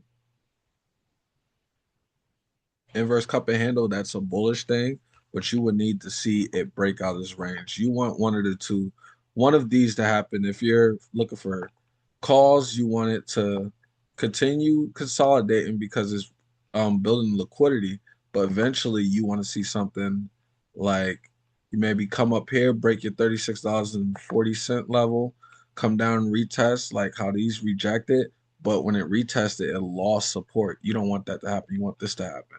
Break, retest, bounce. Buyers came in, shot up. So bounce, and now we're going to target this again.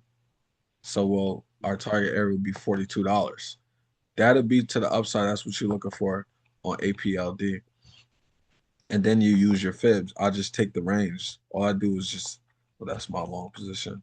All I do is take the range when it comes to something like this, or I could take this top candle and take this low candle if I want to really like do swings. But a lot of times I take the range to get my to get in and out.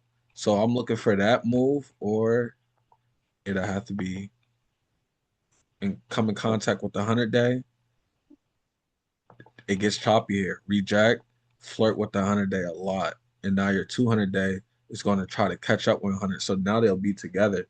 So then once they're together, you have sellers have a higher chance now of taking that out. It could hold as support, but if you gap down, now you got all these moving averages next to each other, and now you're under all the moving averages, and then you target your $26.65 area. So that's what I see on APLD. But so basically I'm neutral on APLD. It's sideways.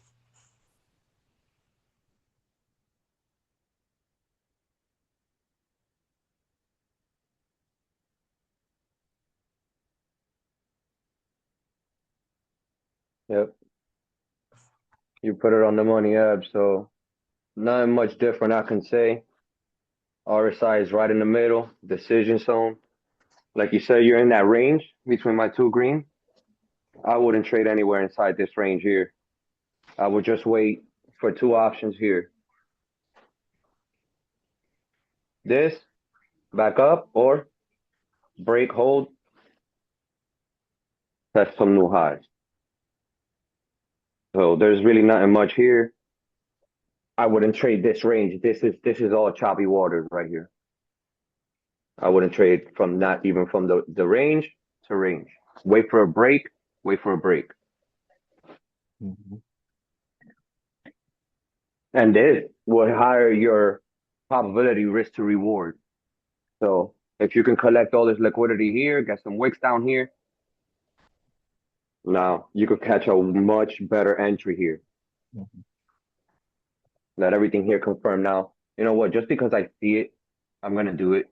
Um, give you a little trick I like to watch for. So, what is it? It's this.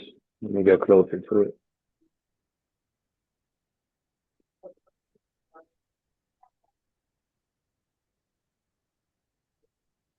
That's this thing right here.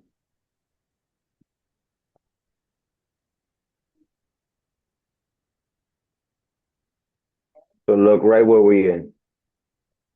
So this is ultra high volume right here, right? This is where our average is. We double that easy. So we get ultra high volume and a rejection candle. But now we have broke it, retested, took off.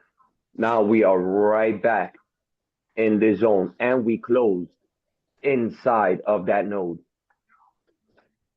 in the middle of the range, practically, of this choppy range.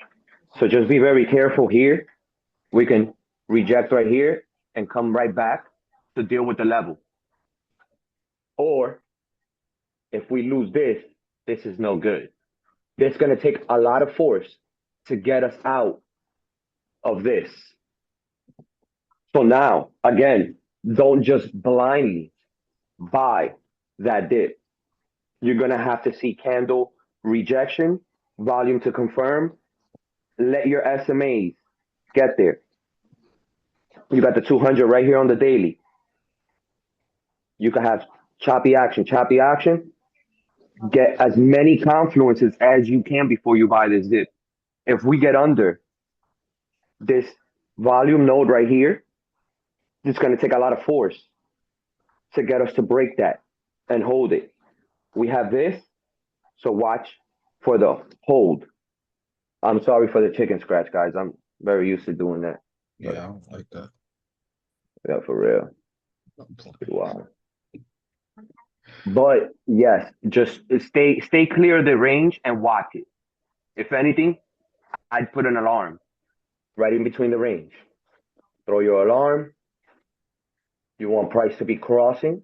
Either way, I want the alarm. As soon as we're approaching here, this would have set off my alarm. On this candle, it would have set off my alarm. Create. Do the same thing here. Alarm, crossing, make sure. Always make sure. Always recheck your work, create.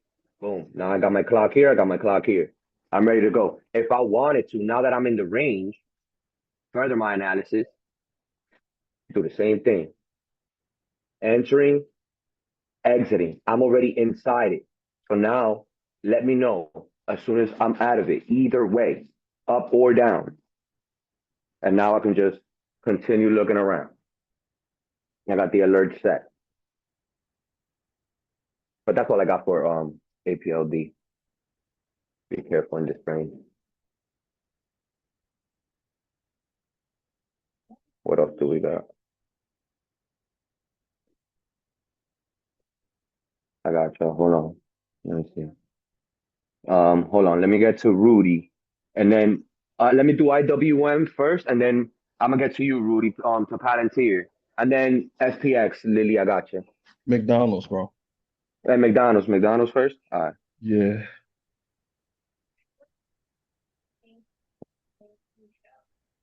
Let me go back to share screen.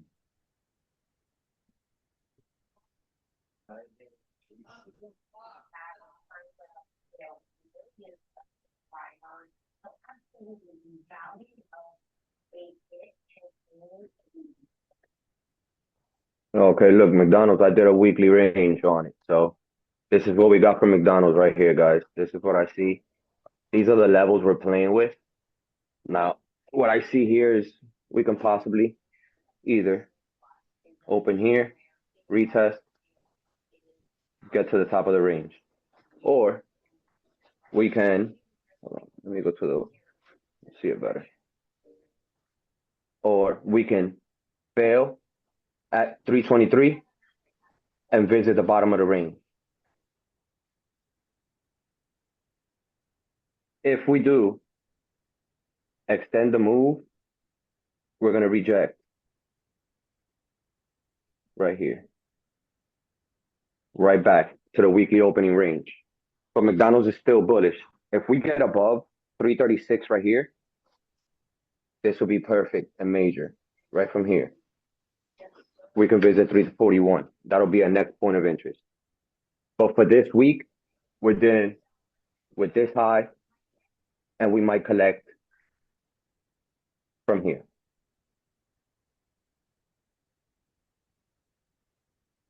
Break under this level right here. This is our key level.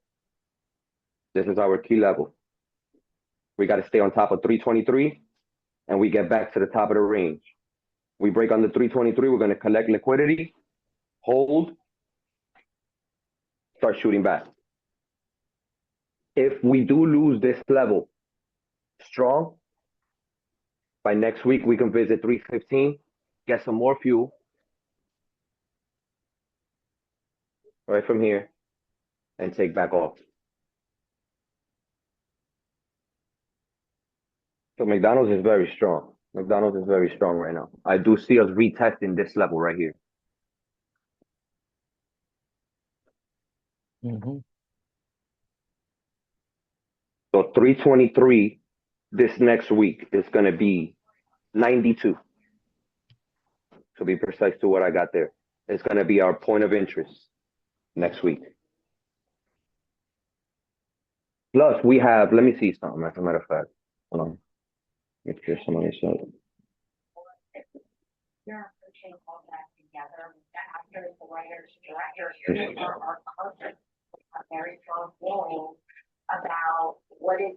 Yeah, you could turn it up higher.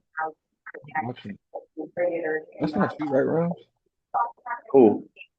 Listening Oh no, to. I was just like erasing some of the chicken scratch there. I just want to see something if I see. No, I was talking about the news. Somebody listening to the news. I thought it was you. Oh no. I mean, look, we bounced off perfect structure right here. This is beautiful. Beautiful.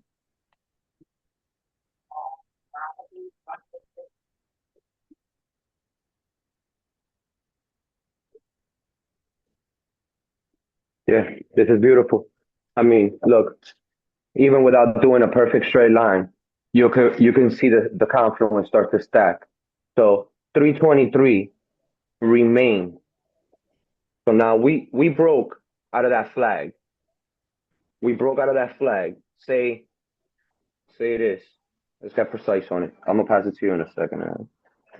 I want the flag. Let's go from this low right here. I do this, guys, because I don't like being greedy. Most people they'll give you the pull from here, and that's fine. You can also gauge it that way. I like probable range targets, and then we deal with every goal and every milestone as we go. I don't like giving myself extended ranges where chances are likely I might not reach the whole range. So now I got to be cutting my targets in half all the time. So I like to be as humble as I can with my patterns anyway. So say right here, right? We broke this area. What I also do is instead of placing the stick right above on the break, I like to give myself grace and get somewhere in the bottom, right in my break area, right? And I'll get it there. There are different ways people do it. People do it literally right on the break. Somebody will tell you, listen, it's right on the break. I don't care what da, da, da. That's fine. I don't do it because I give myself grace cushion. I like hitting my targets. So now we'll get a retest here. We're almost at the target already. So the target here will be 336. You got to start watching it. The real target off the flag break is 339, right on the 340.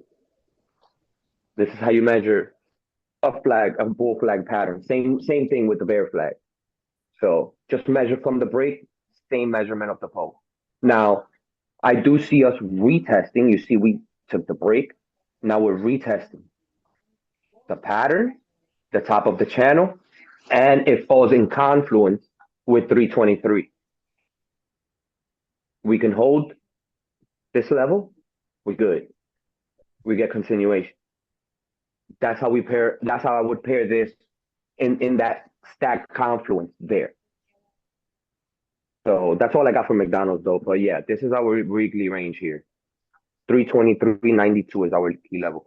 Pass it to So I was supposed to be on here for 1 hour. We're going on 2 hours. So mhm. we're about to not gonna rush it, but I'm going to be a little more brief now. Cause yeah, I didn't have my mind to if I keep like doing it, I know we'll be on here for 3 hours. And I'm hungry. So yeah, I like McDonald's. It was on our watch list. We seen it on the 5th. We seen it. So seen it down here before this big move. So this big move isn't bullish though. Um, it's telling me it's not ready. Even with this candle, it's telling me because the wick comes from up there, then this wick up here. So I was waiting for a retest, and we got our retest. This is the 4 hour that I'm on. So let me go to the daily. So it's simple. You just want to see the candles retest the previous candles. That's all I'm doing. And I'm not paying attention to these smaller candles. So I want to see McDonald's bounce there, but really I would like McDonald's to come here to my 10 day. So this would be a healthy retest. And still McDonald's could come down to our 20 and be fine. and it probably will come down to our 20 because remember the stocks like to retest the previous highs, which is over here. Rams pointed it out. So we have these levels where McDonald's could come to. So we have $318 is first we'll start up top. So $327.30 is my first one, and then around my 10-day moving average, which is $324.70. That'll be my next one. And then that 318 level. McDonald's is probably coming down in between 320 to 325 around that area. So you wanna buy anywhere around that area if you are looking at this stock. If you get it at 318, you got a sniper entry. Um, Break and retest. Then you just wait for buyers to show themselves, and then you get in. But right now is not the time to get in now. Not in it's it's gonna retest lower, so very likely we see that 320 area. But that's all I got for McDonald's because we talked about McDonald's our last Zoom. But in the target for McDonald's is $338. Um, it went to 336, but that it didn't have a retest. Now we're getting a healthy pullback. So again, the target is 338 if it could hold 320. So you get it at 318, 320, find a contract for 325. So that's all I got for McDonald's. The next one is SPX.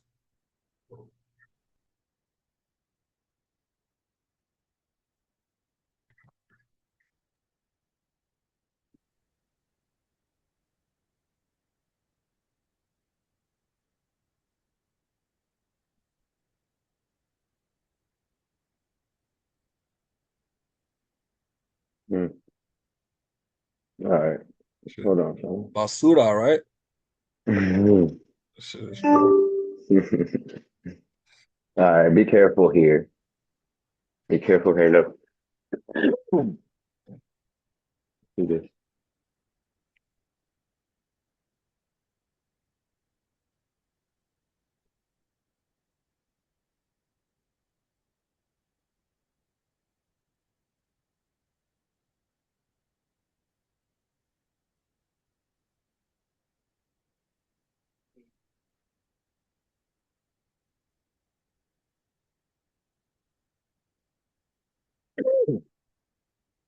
Yup. Yup. Right. All right. I wouldn't trade.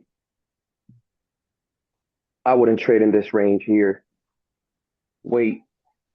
This is definitely ranging here. You got to wait for a break and hold for some new upside. Break to the bottom, then you're going to have this. By the time you get that 200 right around here, you can bounce here or you can break under the 200. So you're going to have to watch 6,586 area, 35 cents. But I wouldn't touch it in this range unless we break under these key levels here. Don't trade anywhere in between this. Mhm. Just let it do what it do. If it can hold here, that's good. Or hold this structure here, we can come right back. But don't trade in that range. Wait for a break and hold. Wait for a break of 69.76 or wait for a break under 67.93.75. But I will let this breathe right here and see what direction it wants to pick. Definitely. I mean, overall, you're all the way at the top. Massive supply. So here you want to be careful regardless. Mhm. 1 second. So right here, you're at your regular stage 4. Break. Can get some more fuel. Collect here. Let that 200 start coming, get some more fuel from someone new outside. But this is going to be a tricky area here, so be very careful in this range. That's all I got. I'm gonna pass it to you. Hmm. This is one that I stare at every single day. Even on Saturdays, I'm staring at it and and it ain't moving. But this is the S&P 500 though. SPX. It's the S&P 500 index. So this is one that I always got my eyes on. Um, so I'm bearish as fuck on this stock. So on this index.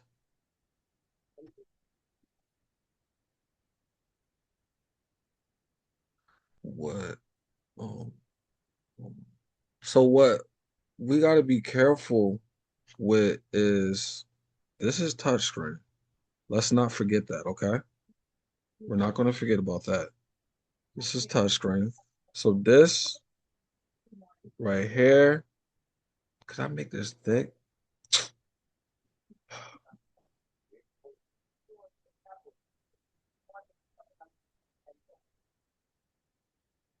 All right, boom. So it's I know I got so much lines on my shit. Trying to see how I could do it because I don't want to clear my chart at all.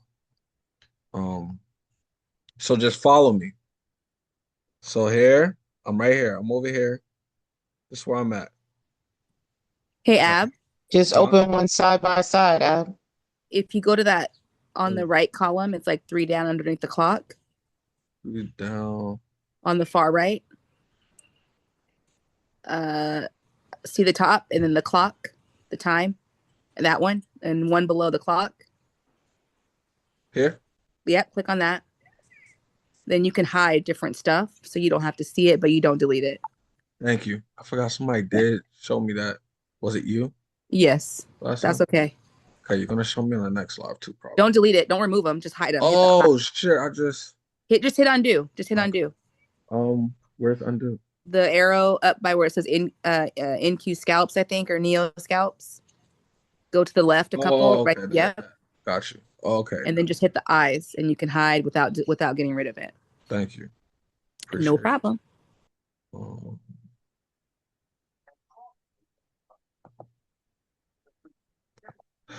always got all these lines in my chart.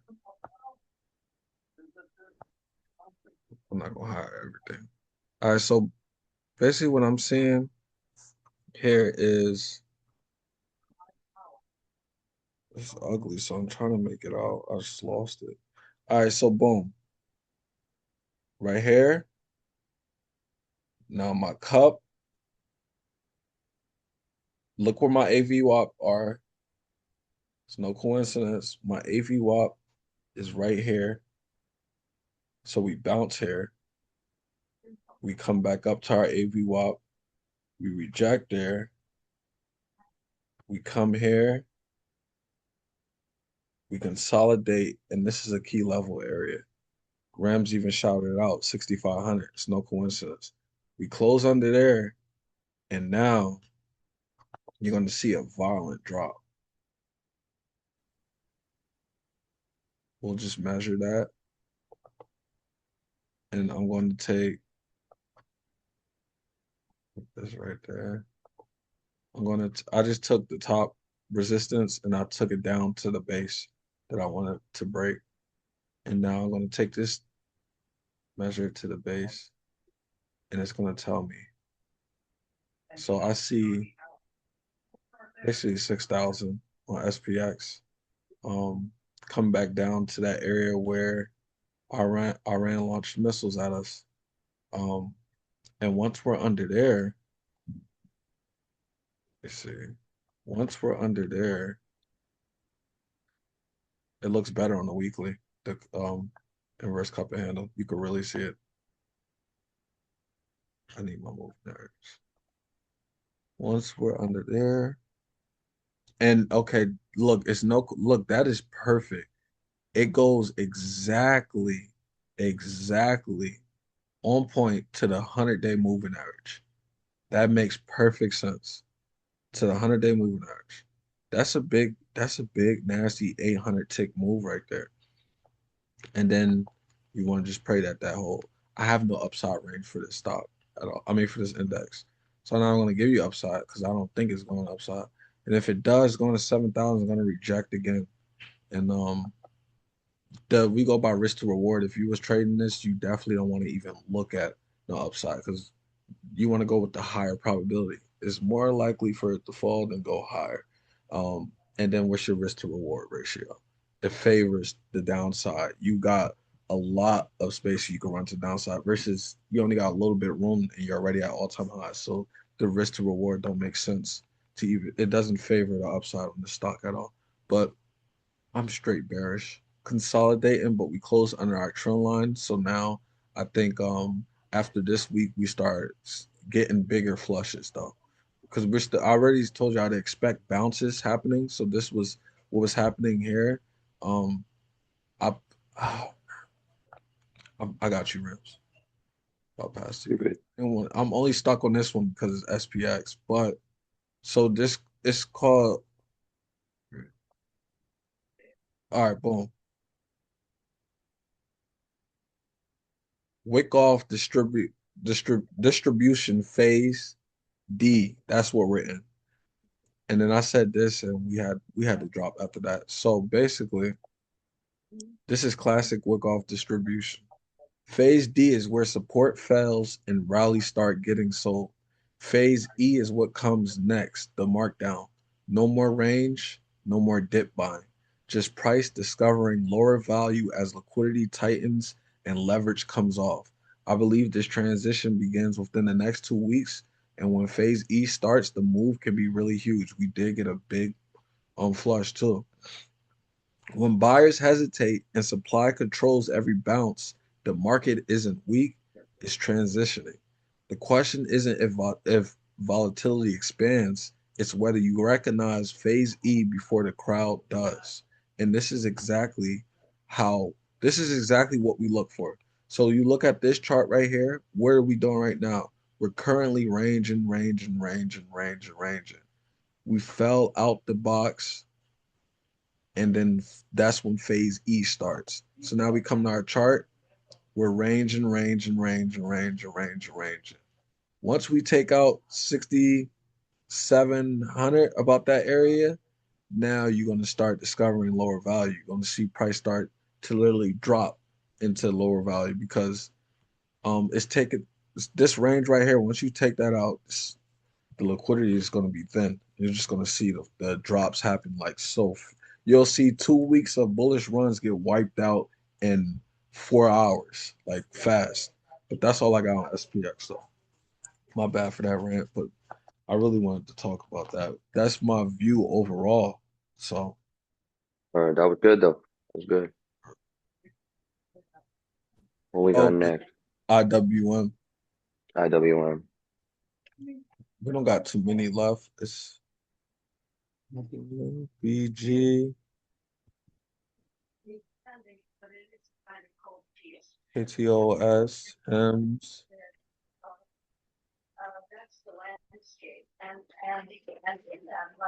Right. You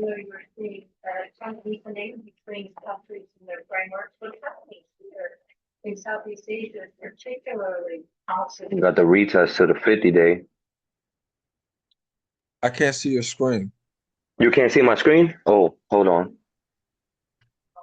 I forgot to press this.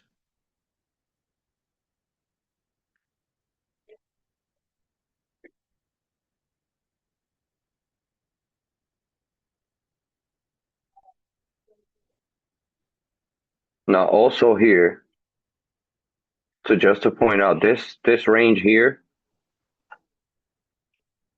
this is good. This is good that it broke to a new high. This is good. Now, in order to continue that upside,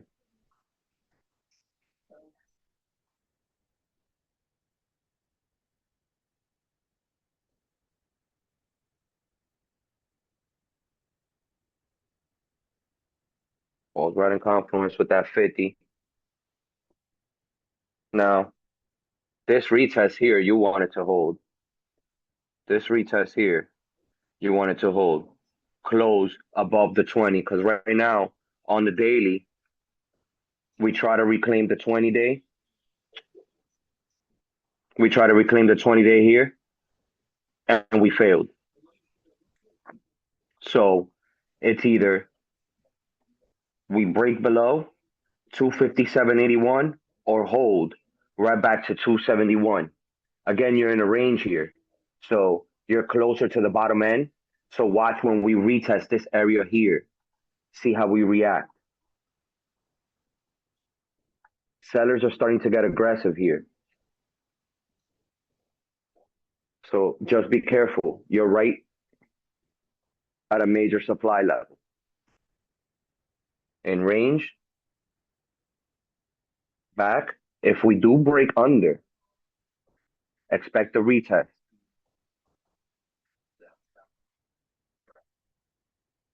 Right here. This would be the defining area around 250.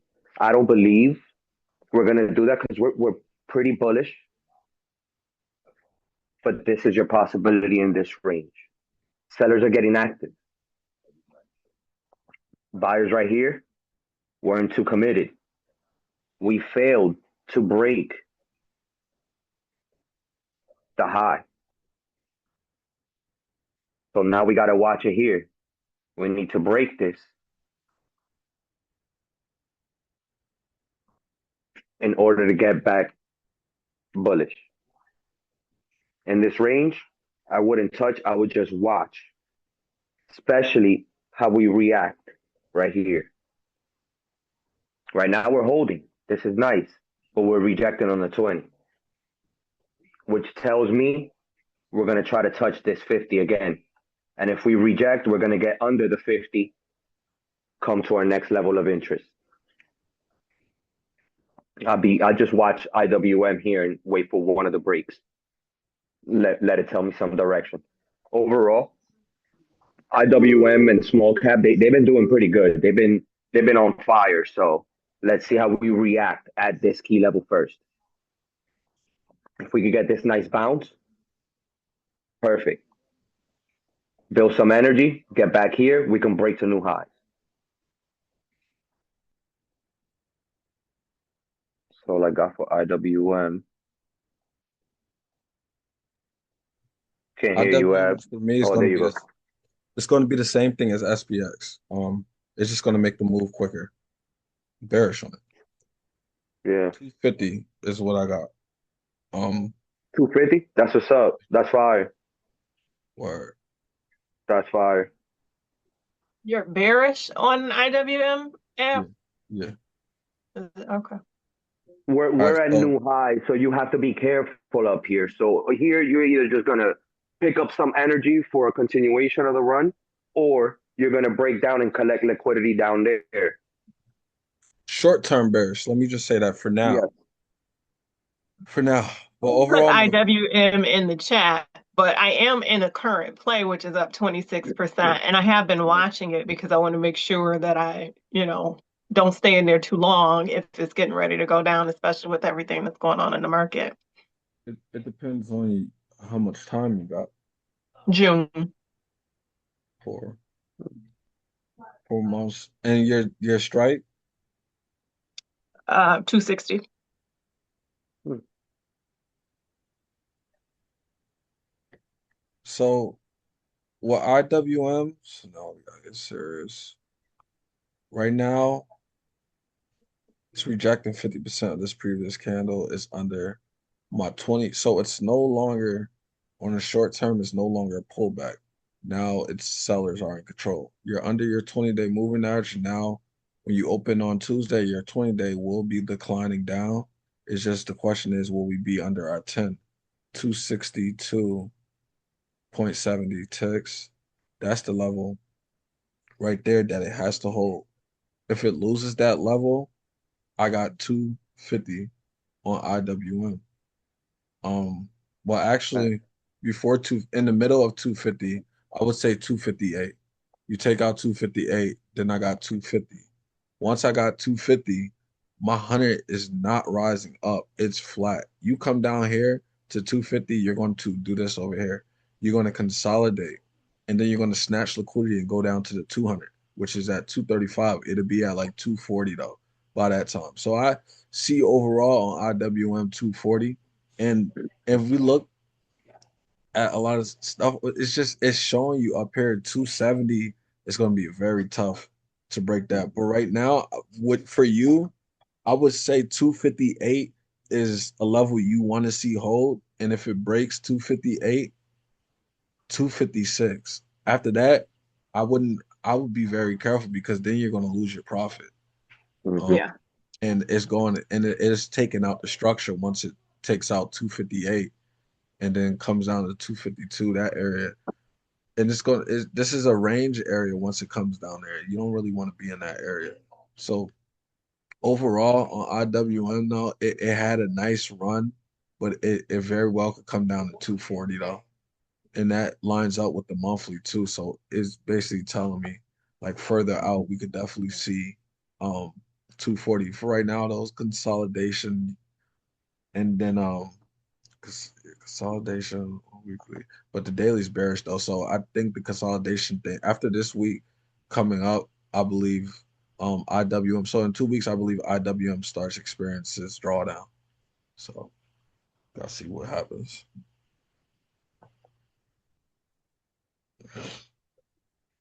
Um, what is the next?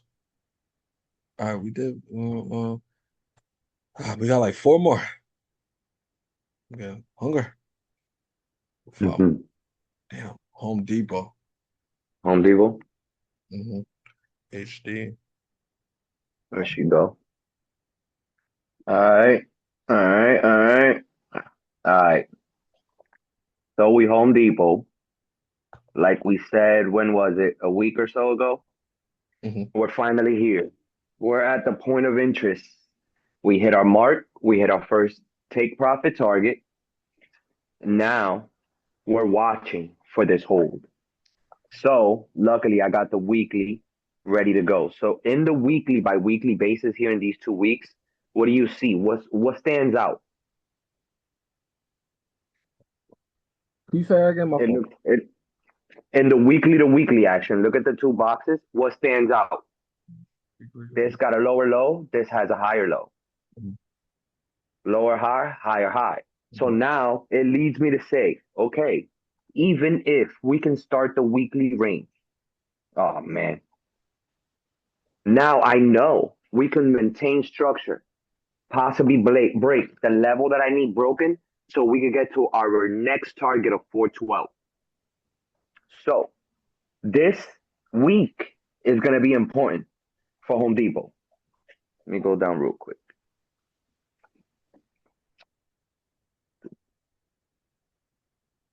It's your baby right here. Yeah. So now here,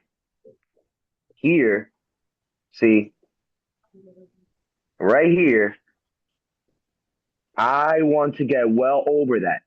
We want to get over it. We're gonna have problem at 395. Reject, and I want to clear 395 so we can be on our way. Right here, this is all thin structure. There's not much right here, right until we get to that 404 area. So what level you want to recapture before I 395? want to recapture this 395 nice and clean, Oh, nice 395. and clean, so we can see upside at 400. Mhm. Once we can clear 400, 404 is our next battle zone. But 412, right around here is my target.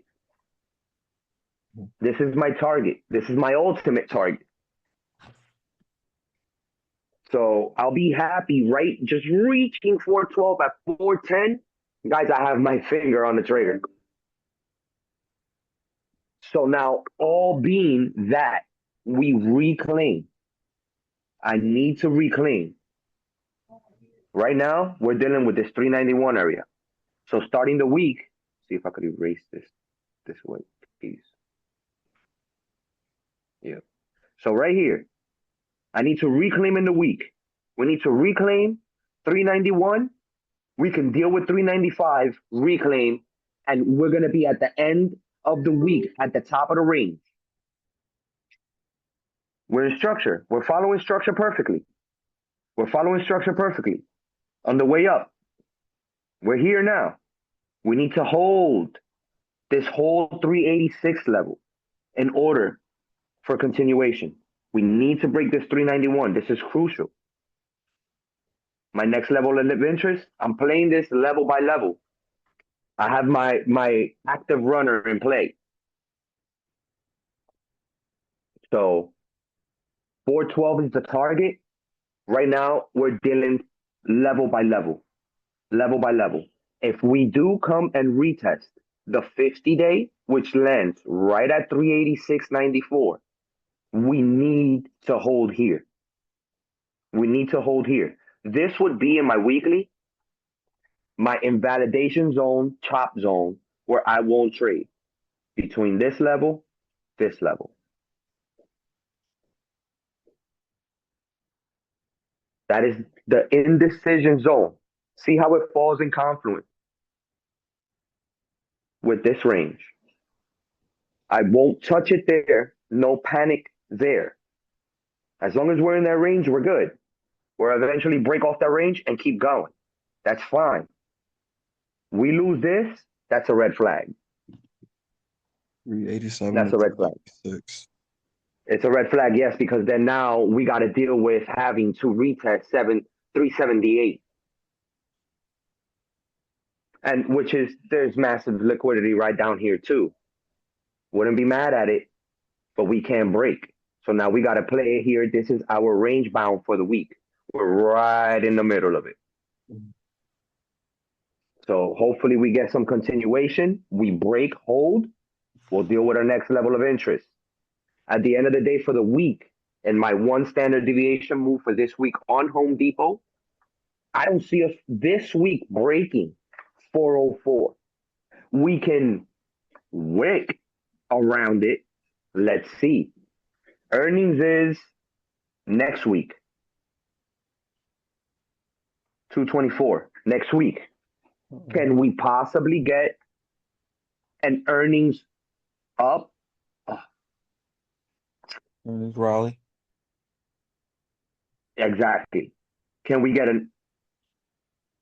a run up towards earnings for next week? Sure. And let's see what earnings does. Now, I don't personally play earnings, so I am crucially watching this. Remember what we said the other day? Doesn't matter. This was a swing play, and I'm treating it as such. In some swing plays, you will stumble up on earnings. Now you have to put your goggles on and watch it. Don't just play earnings just because you're up and oh well, I'm already massively up over 100%, whatever the case of the percent may be, and say I think earnings is going to do good. No, no, no. What is the chart telling me?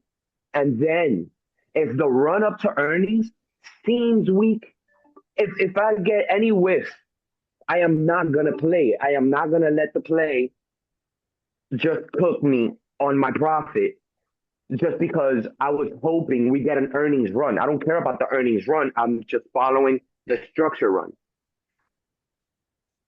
I'm not trying to get cooked on IV crush and the next day just holding just because. No. We'll see what the chart says. If it makes sense to hold through earnings because our analysis is still giving us the green light, that's fine. There's no problem holding through earnings. But this is where now we're at this predicament. We're in a play and we have earnings coming up. We already been in the play. This is not an earnings play. This is not, oh, yo, what's up? We getting into Home Depot. What we doing is earnings. No, we've been in this play. Now I have a red flag. Earnings is next week. I have to watch. Now, what might make sense if I have to change my 412 target for 404 and a little beyond, just because I get a vicious run up towards earnings, why wouldn't I take that? I'm gonna get paid. I'm a I gotta figure out my trader management and say, hey, you already gave me all this money. Why am I gonna stress earnings for? So now we are getting less. We gotta let this week cook. Let's see what we do. Very possible we stay here. Earnings is next week. We can just consolidate here for a decision, and this will be our decision breaker. So let's see what Home Depot decides to do. Everybody's in position. They're waiting. So earnings is next week now. This is where we are. So target is still 412. Next week is going to be a decisive week. That's all I got for Home Depot. Still overall bullish. I mean, look at this chart. This is just beautiful.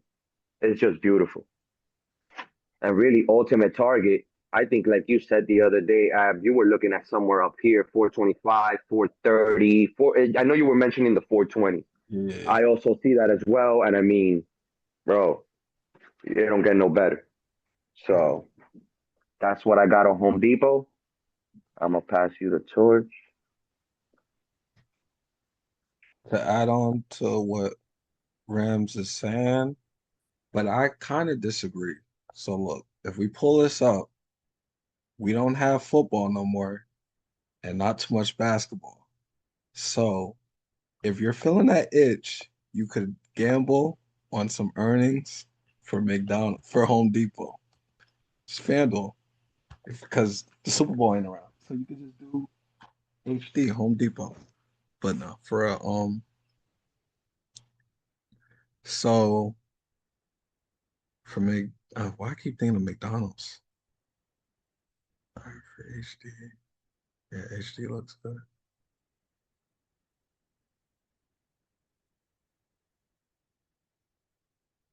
So for HD, I like what I see. My lower moving averages cross below my higher moving averages. They're all rising up. Um, we're at resistance now. We're not falling apart.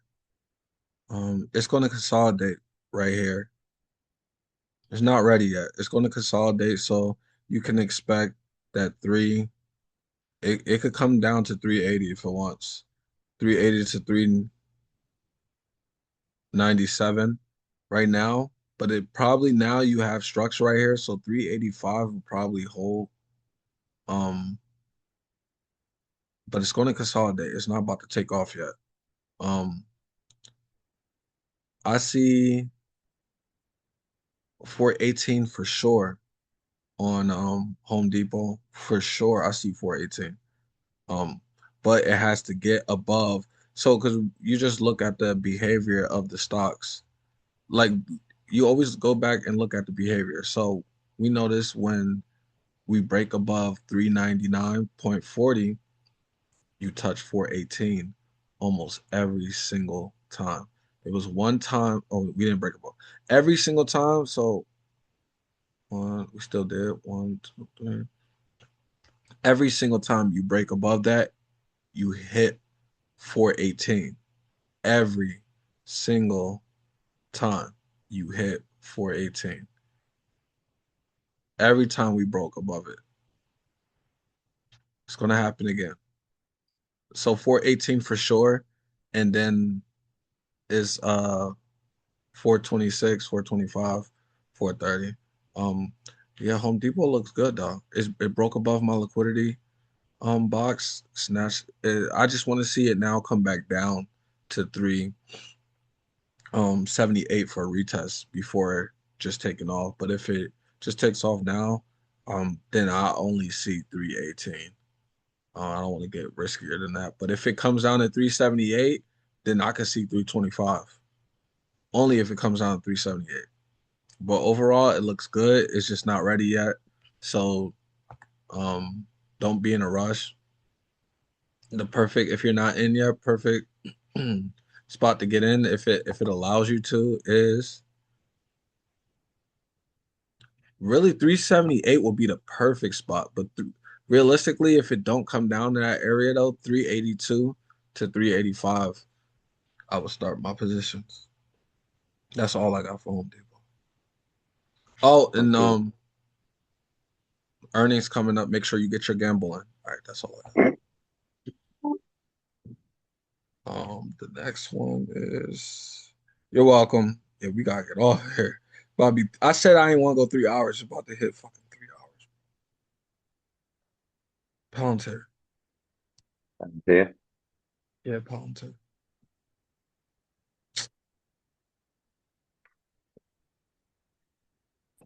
I'm looking at puts at Palantir. That's why I asked. I'm not looking for calls. So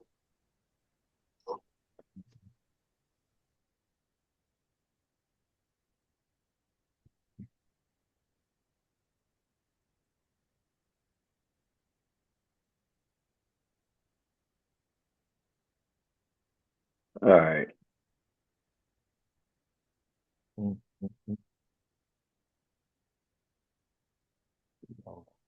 All right.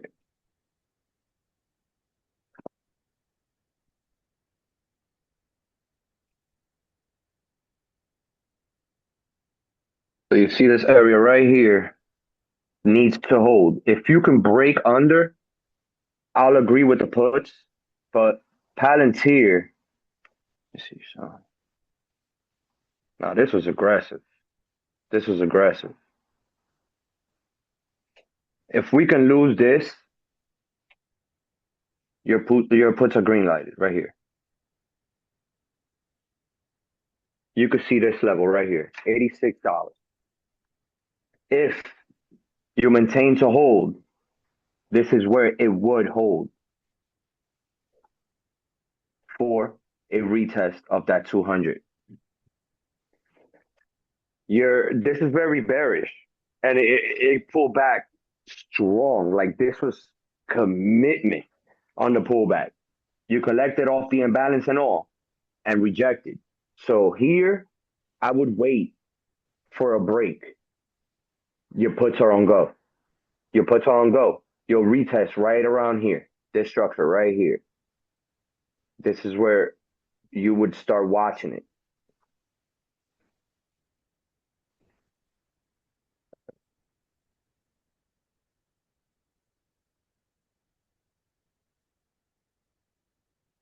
Right there.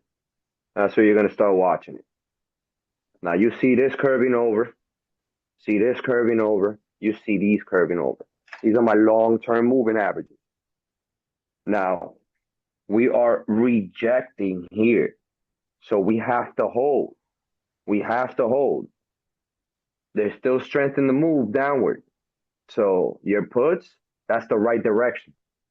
Now, let's break this level here on the 120. If we can hold this, take it. Take it down. If we can maintain to hold here, just be careful because we're going to have to eventually retest this 20. Eventually, we got to retest that 20.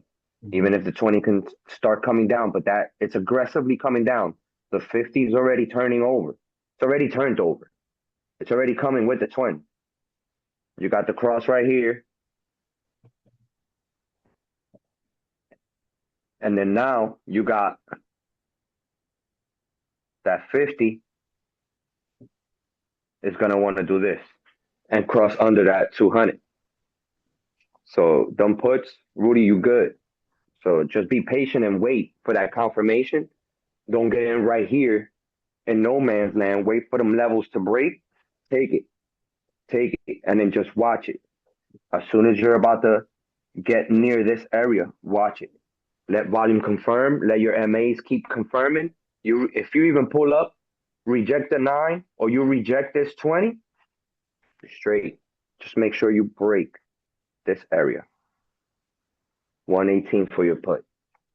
Don't just jump crazy on the put, even though, I mean, Palantir is bearish. It was about time anyway. Yeah. But there you go. Wow. So just watch it here. And I mean, look, at this point here, we could even start looking for something and saying, hey, let's take that bounce. But when we get there, if we get there. Yeah, we're gonna get there. Pal- um, The reason why I'm not gonna lie, out of every stock on the market, bro, Palantir, I just feel like it's just gonna smash down because of that. Like I'm watching the P/E ratio on that too, over 200, bro. Bro, that's hot garbage on Wall Street, bro. They don't want that, you know. So mm. I don't know. That's my opinion Right, anyway. But yeah, bro. Palantir is coming down for sure, bro. But yeah, thanks, man. right. Yes, So sir. this stock right here, I'm so familiar with because it's a question every single time. Me and Felicia talked about this stock when we did our Zooms together every time, and we both agreed Palantir it still has a long way down to go.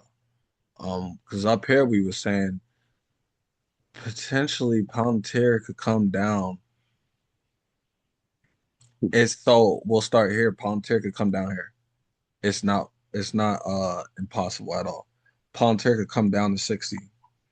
Yeah, it's not impossible at all. For now, I do see 100 on the 97 on Palantir. So it snatched all this liquidity that it had since it's a lot of liquidity.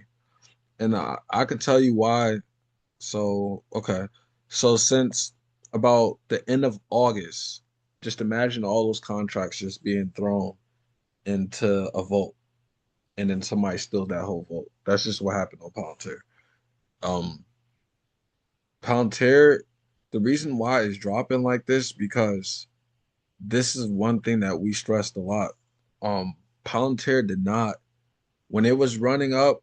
Why I didn't want to get in it? Why Talisha was saying not to get in it?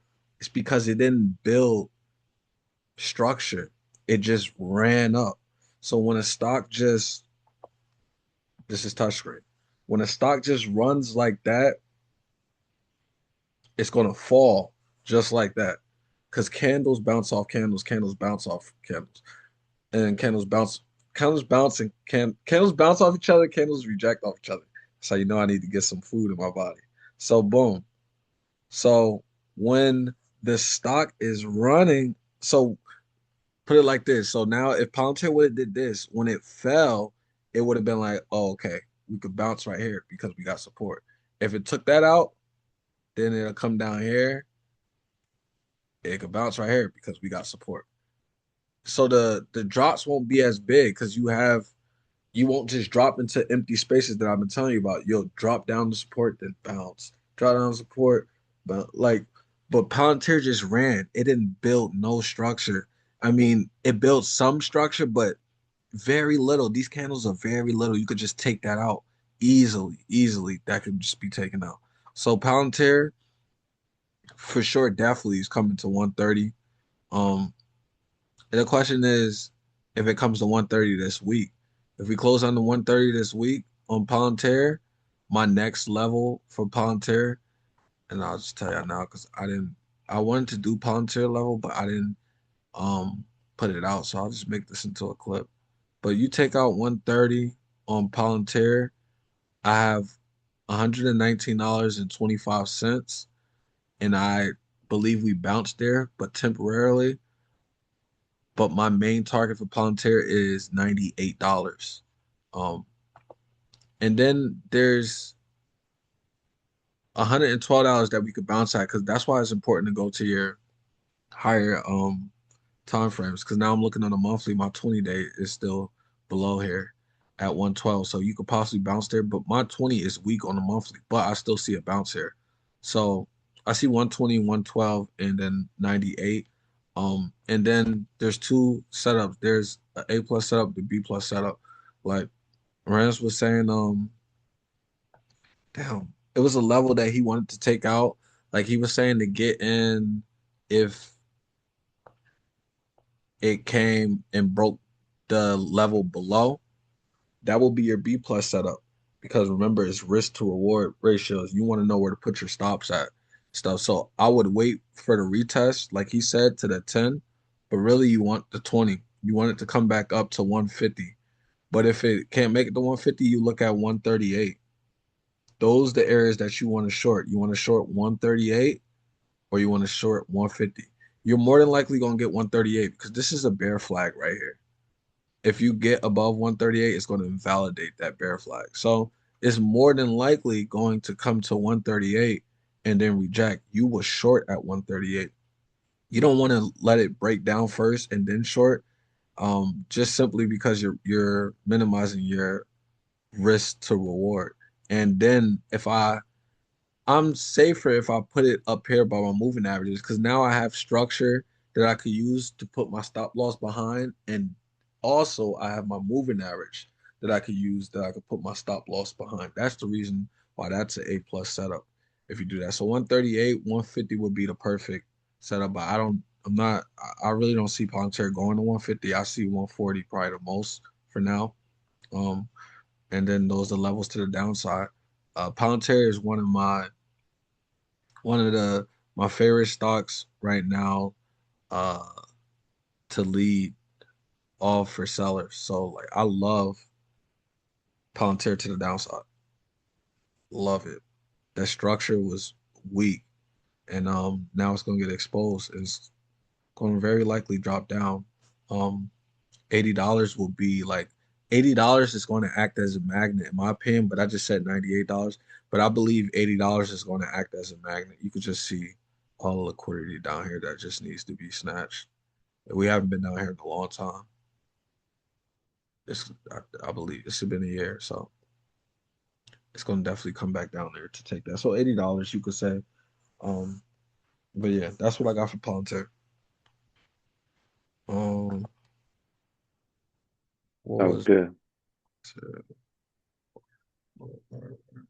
we're almost done. I think KTOS.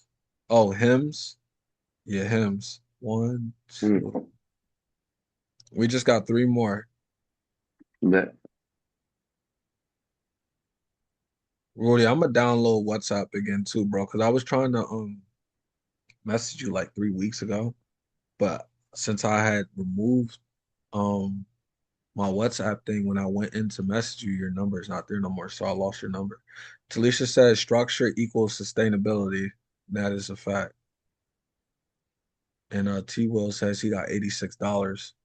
Strong possibility for Palantir when you watch it all the way out. That was a pivotal level before. That's a fact. The price it always comes back to those. They act as magnets, basically. Go ahead, bro. My bad. Gotcha. Hymns. God, smoke. Oh yeah, Damn. hymns. I mean, look, hymns. You can possibly you're inside a very big candle right here, and you're losing it.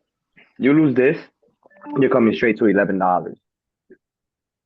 You're under all major key moving averages. You have this gap right here, which falls in confluence with your 9 EMA. You can get this bounce back real quick. If you can't reclaim the 9 EMA, it's sayonara. Right back to this level.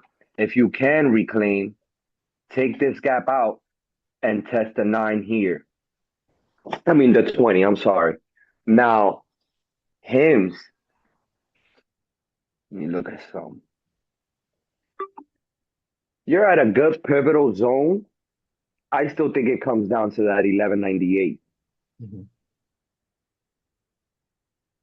Definitely comes down to that 1198. Now, you are already losing my high volume node here. So I'm going to respect that. And you're rejecting right on it.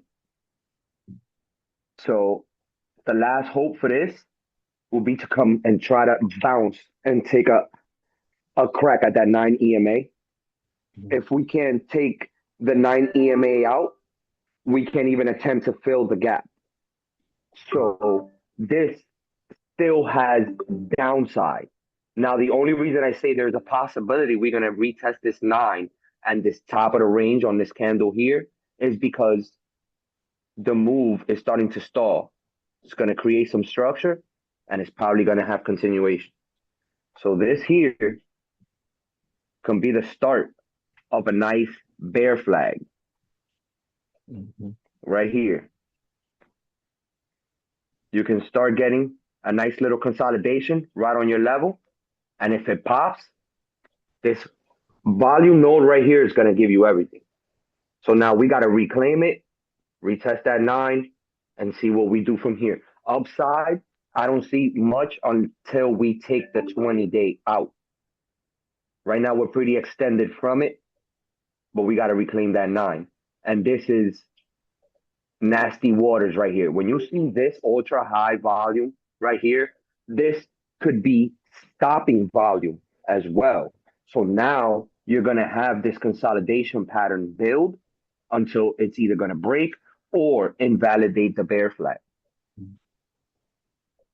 But if we do break and stay under here, under this 1655 level, which we're already rejecting, we're going to come visit 1198. And like you just did point out as well, to risk to reward, I would actually like to see a test of the 9 and fail. But this right here is going to be hard to reclaim. So let's see on Monday how we open up. But Hims is on a downward spiral. This thing is nasty. Nasty. It's nasty. So now 1198, you can start looking at it. Now you can start seeing the structure there. If you lose 1198, wow, no stock is good going back under $10. That's real nasty work. Real nasty work. And if that happens, you can see somewhere around here, 630. And that's nasty. Yeah. I think I'm gonna make him a bold take. Yeah. They're gonna make an example. So this is what I got for Hims. Very bearish. What That price is that? this price where? Down here, 603. 603. Around 603 area. Ultimate downside. We gotta reclaim that 1655 to have a whack at the gap, at the 20, and deal with the 9 EMA first. But Hims is another short opportunity as well. Mm. That's what I got for Hims. So I'm gonna be fast with Hims. It's it's too it's too extended. I wouldn't touch Hims at all, like for puts Or, or calls. Yeah, I wouldn't touch it for puts. It has to come to $35 before I would even think about shorting it. But that's an A+ setup, and that's what I look for. That would be the retest. But you do have, like he said, he used a 9, I used a 10. Um, it could retest the 10, but it don't look like it's even coming to the 10. Long story short, I wouldn't do no puts on Hims. The only thing that I'm going to say, I'm going to give a level. I'm going to make Hims a bold take where I think Hims is going. And so I think I think Hims is going to hit new all-time lows. Um, nasty. so, but I'm gonna give it exact low. It's very simple. I wanted to say it's $2 off my head, but so and then look, Fibs is very sharp, as you can see. Look at that. Look how sharp that is. You don't get much closer than that. See that? That thing Yeah, right there on the yeah, center. man. I'm sorry. Sniper. All right, so the level I got, Rams, I felt like Rams just now. Start yelling and shit. So damn, Hims. I think Hims get pulled off of the New York Stock Exchange. I don't know when, but I think that's my bold take. That's a bold ass take. I think Hims gets pulled off of the New York Stock Exchange. That's all I gotta say for Hims. I don't like Hims at all. I did. The financials was good too, but I don't know about now. I haven't looked into it, but I do think it gets delisted though. That's my bold take for Hims.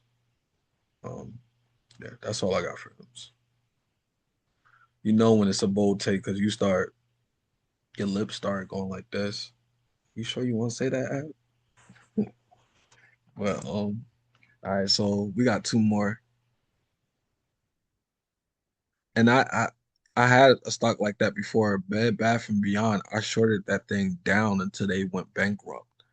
Um, Fine. and I'll be looking at like hymns, like how you could know stuff like that. Like with Bed Bath and Beyond, I seen the stores around me. So you go inside, I see nothing on the shelves and stuff. With hymns, you see like the reviews. I see the reviews. I don't think their product do nothing. To be honest, I think their product actually causes more harm than good. But yeah, they're falling for a reason. So at the hymns is KTOS, and then we just got BG, and then we're done.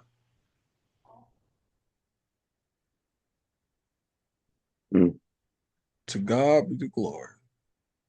Sunday special Rams sharing his born day. Yeah, Rams, that's love. Huh? Sharing sharing your holiday.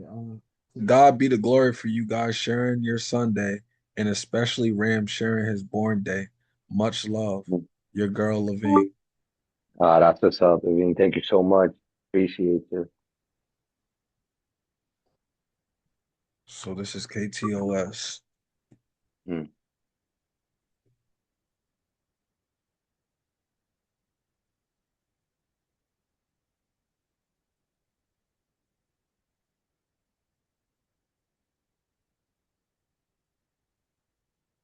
Under that 50. Under the 50. We break this. You got a possibility of this. Now we can come here, grab this 200, reject right back in this node, and complete a head and shoulders pattern. Mm-hmm. Now, let's see. Look at it a little further.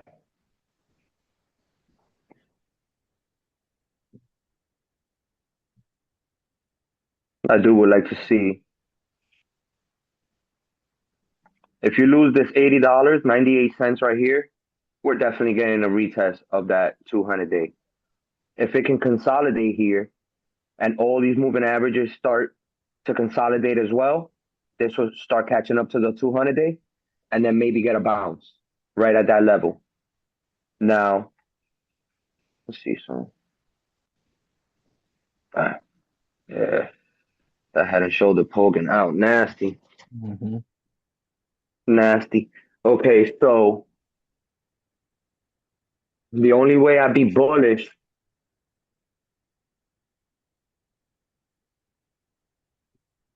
My bad, guys. All right. Drinking on the job.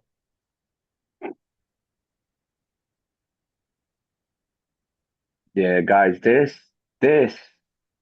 unless we reclaim this volume node here, get back under, which means we would have to get over, over. Right here, we're right at the 200 day. Right here. And we're getting squeezed right by the 9 and the 200. Which one's the 200? The purple? Yeah, I haven't there over there. Okay. yeah. This is in the 4 hour. One day, it's going to be pretty. So for a one day, we have a nice little downside, which means on the 4 hour, we're getting squeezed right here. We're going to pop right under. We're going to pop right under. Boom.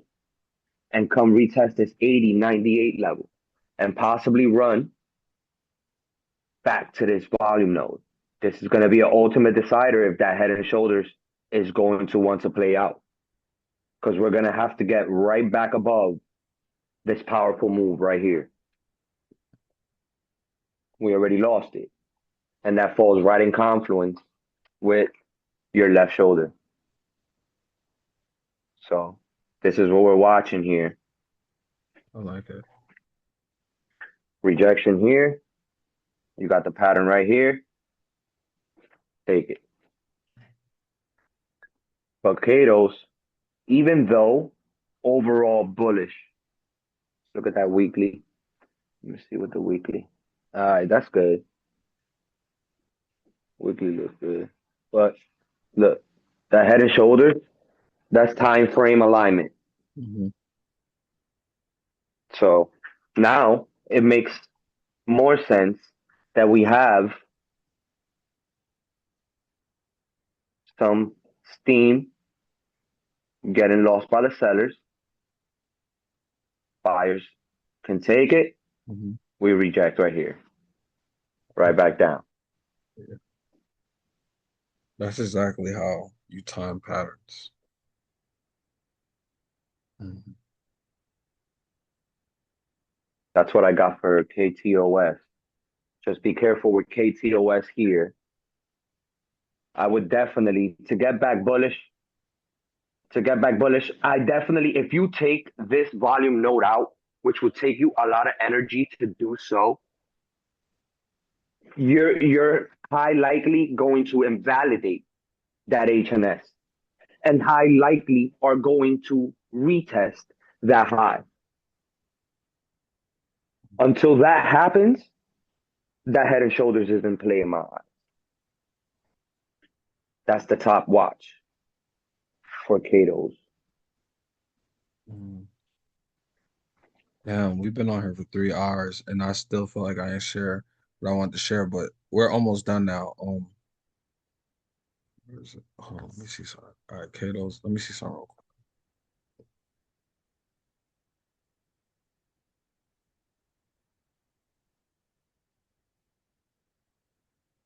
This Jeffrey Epstein shit is crazy. Bitcoin. Apparently, he's one of the ones that helped created Bitcoin. And Yeah. this Wayfair thing, he was selling children on here. Apparently, they're They gonna. said that a way back too, bro. Yeah, but now you seen in the documents, this thing is about to sell off. Hmm. It was That's boy Dan Pena. There was an interview on him, and the short's been going around when he said it. Y'all find out who's behind Bitcoin. That thing's gonna go down to zero, Phew, just like that. I'm like, oh, damn. that's crazy. Yeah, $30 something. That shit is sick. All right, but Kratos, Kratos. Mm, so mine's is going to go against yours, Rez, for the first time. mm, Um, oh man. So I seen it even on your chart. I seen $70 when I was looking at your chart. Um, and that's declining. So the reason why I'm saying it because you're under every moving average besides the 200. So we know it's going to probably come down to the 200. So you think 70. But if I go to my weekly, I'm looking at structure now. We took out this structure right here. That was the first thing we took out. And now my next structure would be here. We just closed under it. That's not good. We just took our we when you close on your 20-day like that, you might as well just had closed under it. That's not a good sign right there at all. And now you're under your 10-day. We're for sure going to close under that $88. Once you close under that $88, I got $70. And it matches up with the structure right here too. Candles bounce off candles, candles reject off candles. So right here. $68.60 is where I see it. And then after the 60 $8.80, then we gotta look into that we gotta be careful. But this is a defense company, so we'll see what happens though. But potential head and shoulders though, if it loses this, it's going to the $145. I agree with your bullish thesis though, and everybody's looking at that clean head and shoulders. Do you let it play out or do you invalidate it? So I do agree. I do agree. Yeah, so the only thing is just I think that last week I think last the only reason why I wasn't against the only thing I was against, I think as of last week, Friday, that was the end of the bullish run. I think Mm, now because now we basically took out our 20. So now I think now we're going to start to experience some drawdown on the stock. It's no longer a clean pullback area because you the 20 on your weekly is important.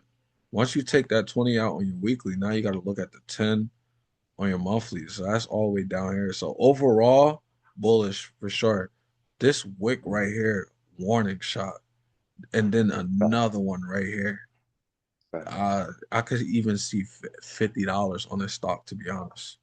Um, unless it could hold this $68. But I for sure I favor $68 for sure on this. I don't favor the ups. I don't like the upside. This wick right here, this wick right here, I don't like it. Yeah, yeah, yeah, yeah. This stock I would if you're interested, I would just put it on the watch list. It's not ready for no move to the upside. I believe we got more drawdown coming on there. We're almost done. This is the last one. BG. BG. Yeah.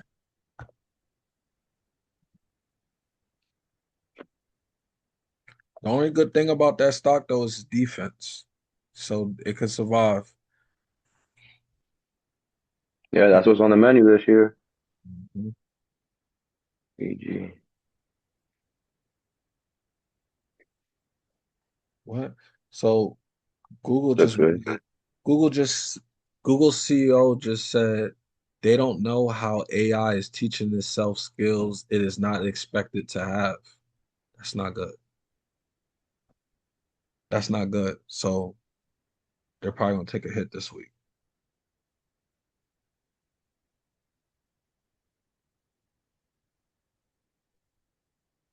A nice double bottom down there. Retest this structure. Took it. Took this.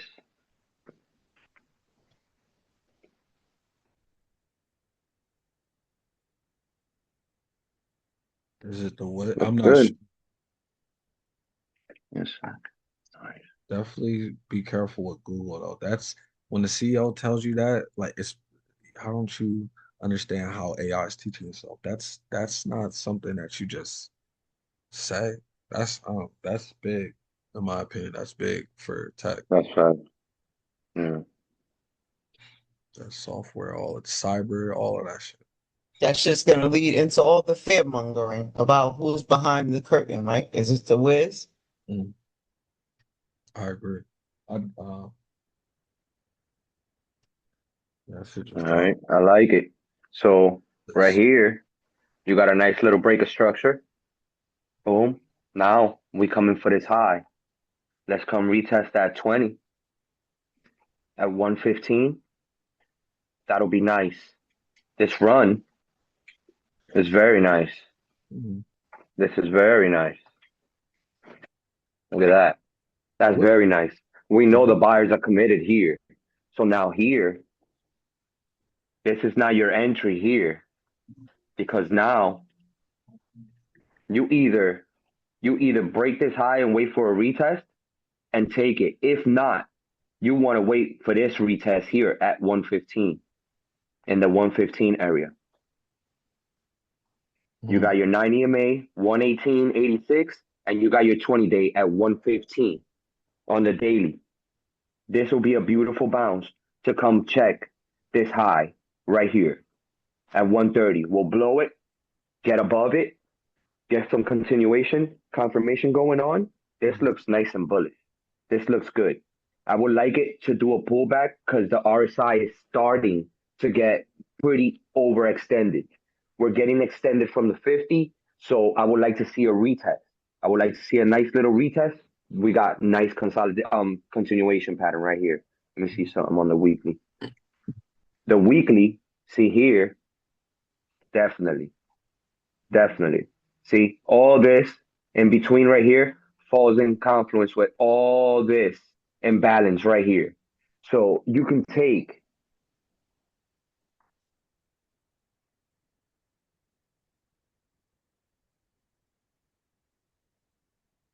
right here. Look where that lands. A nice little pullback, right into that. What is it? Damn, this is stretched from the week. So for the week, we're already above the 115. We lose 115, you got $98. But this is bullish. This even the whole weekly run was bullish. I don't believe we lose 115. That retest to the 115 would be very nice. On the weekly, you do gotta watch it. You do lose 115, you do have a possibility of retesting $100. You do have a very high possibility of retesting $100. So again, you don't want to fall back into this range. 115 into $100, $98 above. So we stay above, we're targeting that new high, structure continues. I like it, it's bullish. We're above this key level here. We need to hold. We need to hold this level here. And continuation happens right here. And we continue on structure. This bounce beautiful, beautiful of my last extended long-term average EMA. Beautiful.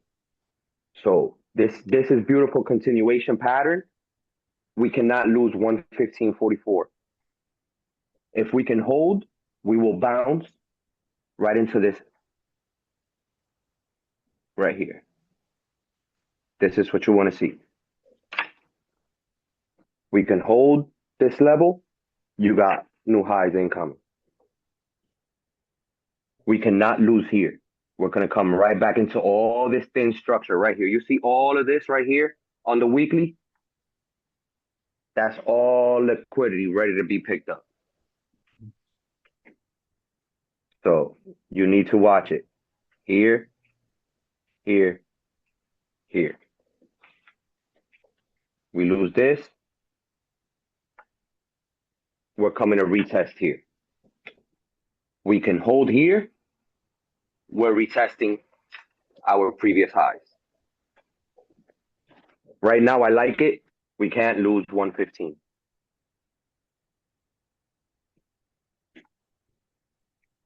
That's what I got for BGM. Okay. I never heard of this company, but I was looking at it once. So they really focus on soybeans. Interesting. What is it, DG? Yeah, agriculture, agribusiness,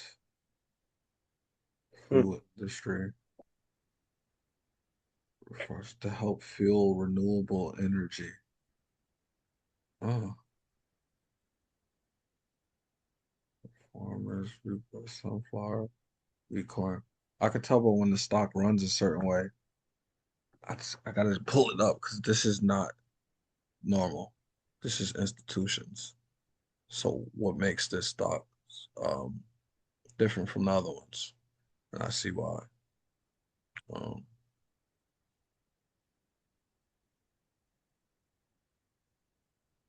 oh, I guess I did have chart this before. We're gonna get we're gonna get all-time highs on this stock. So it's gonna surpass what 135. It's gonna hit all-time highs. This boom boom. This is the monthly, y'all. I'm not even on a daily. This is super stupid bullish. Um, That volume looking crazy. yeah, that shit's crazy. Mm-hmm. Um, so right now it's overextended though. You don't want to get in. It has to pull back. If you didn't get in, you're probably not gonna Yeah. get no entry at all because a healthy pullback on this, it has to come, yeah, it has to come to like that $98. So you missed the train more than likely on the stock if you're not in already. Um, I could see 150 a line right up with R.A.M.S. $115.60 is what I see on here. 107 isn't far fetched. 107 will be probably the lowest it's gonna go. That'd be your entry right there. But I don't know if 107 comes though, because you got a lot of structure up here. at 115. At 115, area gonna be tough to break. Um, so then weekly, the weekly now will probably come down. Man, this monthly is stupid strong. Hmm. I'm gonna just give a target with this. I like this. It's finally breaking out of this range and closing above here. This is the so actually this stock has never ever closed above this 120 level. This month was the first time that it closed above 120. Because if we go over here and look, these is wicks. It never closed above my red line.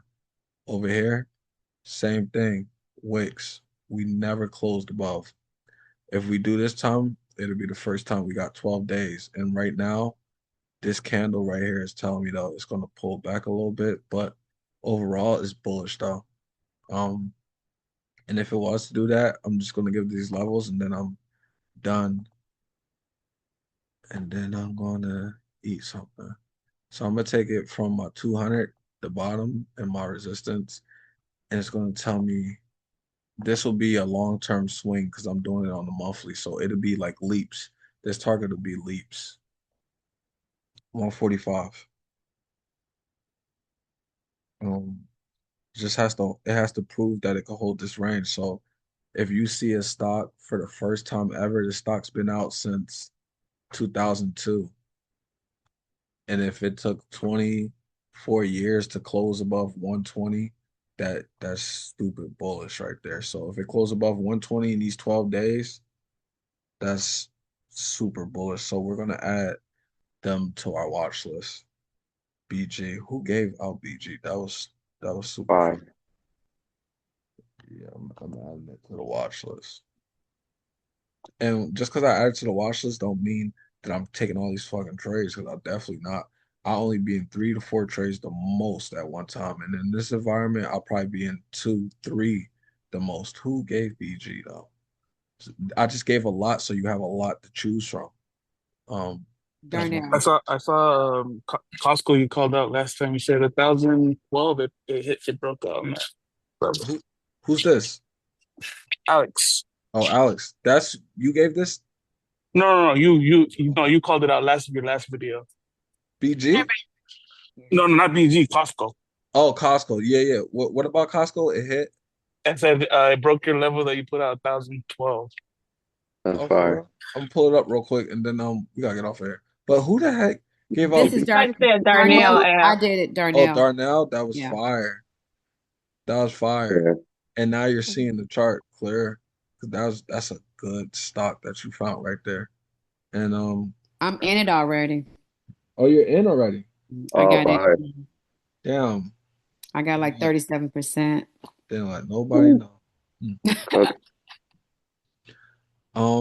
Produces sugar, ethanol, and they make their sugar from sugar cane.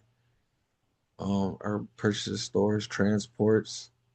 Yeah, so yeah, farmers, all of that, bro. They even do fertilizer, grain trading, oil seed processing. They're a And it's the global season for leader. that on my end. Listen, huh? It's the season for that too. Summer Yeah, coming along. That thing about to that's boom. a fact. Yeah, we're adding this to a watch list for sure. I Hey, like that. Ab. Yes.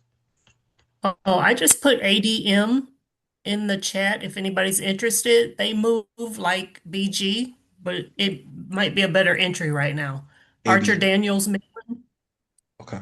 ADM, just ABM. if you want to look at it.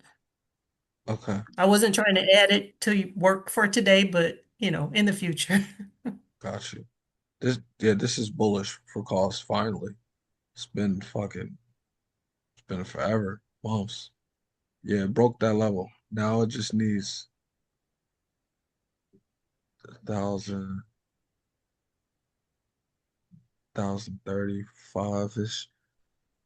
All right, I gotta get off here. I just want to pull this stock up real quick and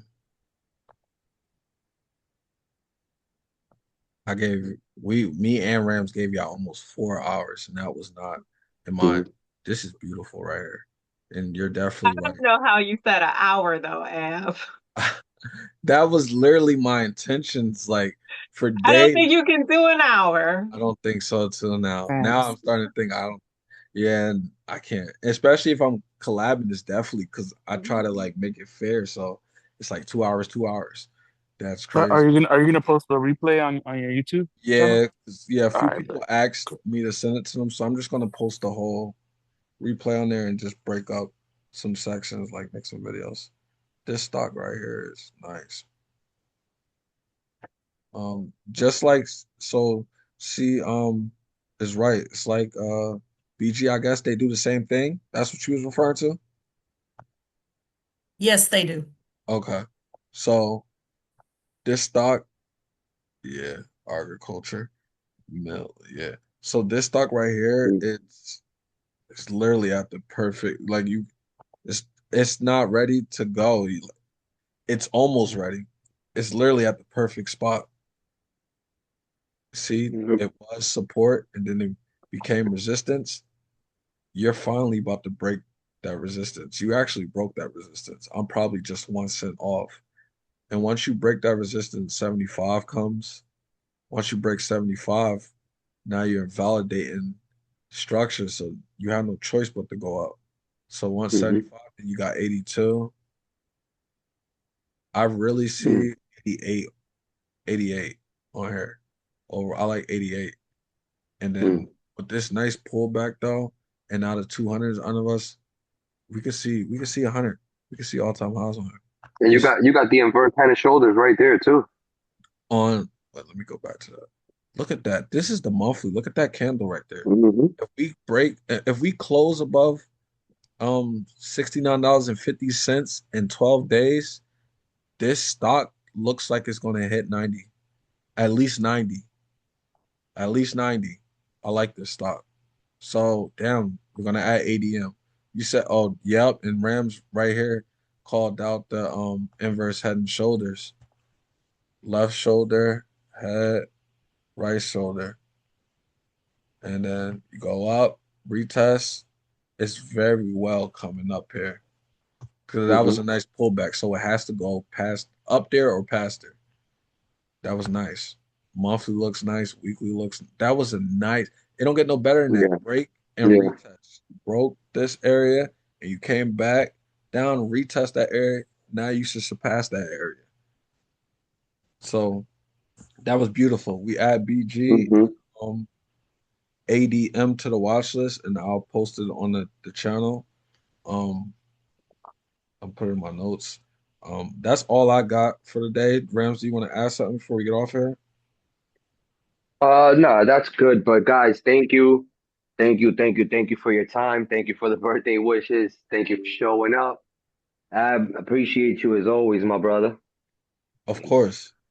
Um, Thank you everybody for coming on a Sunday. I didn't think we was gonna get really anybody because I know um a lot of people go to church on this day.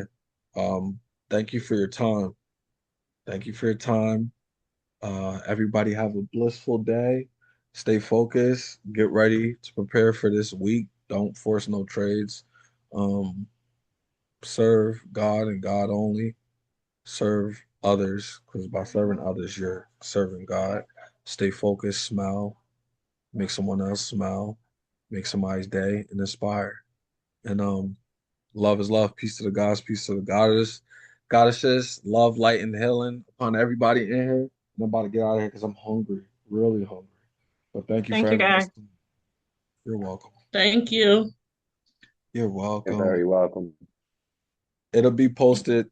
It's gonna drop tomorrow since the market's not open tomorrow. It's gonna be posted at. I'll schedule it for 9:30 a.m. Eastern time, basically, when the market opens. Well, if it was supposed to. But I'm out of here now. All right. Okay. Thanks again, guys. Everybody Appreciate have a you good day. guys. You You as guys Have a too. good one, guys. well.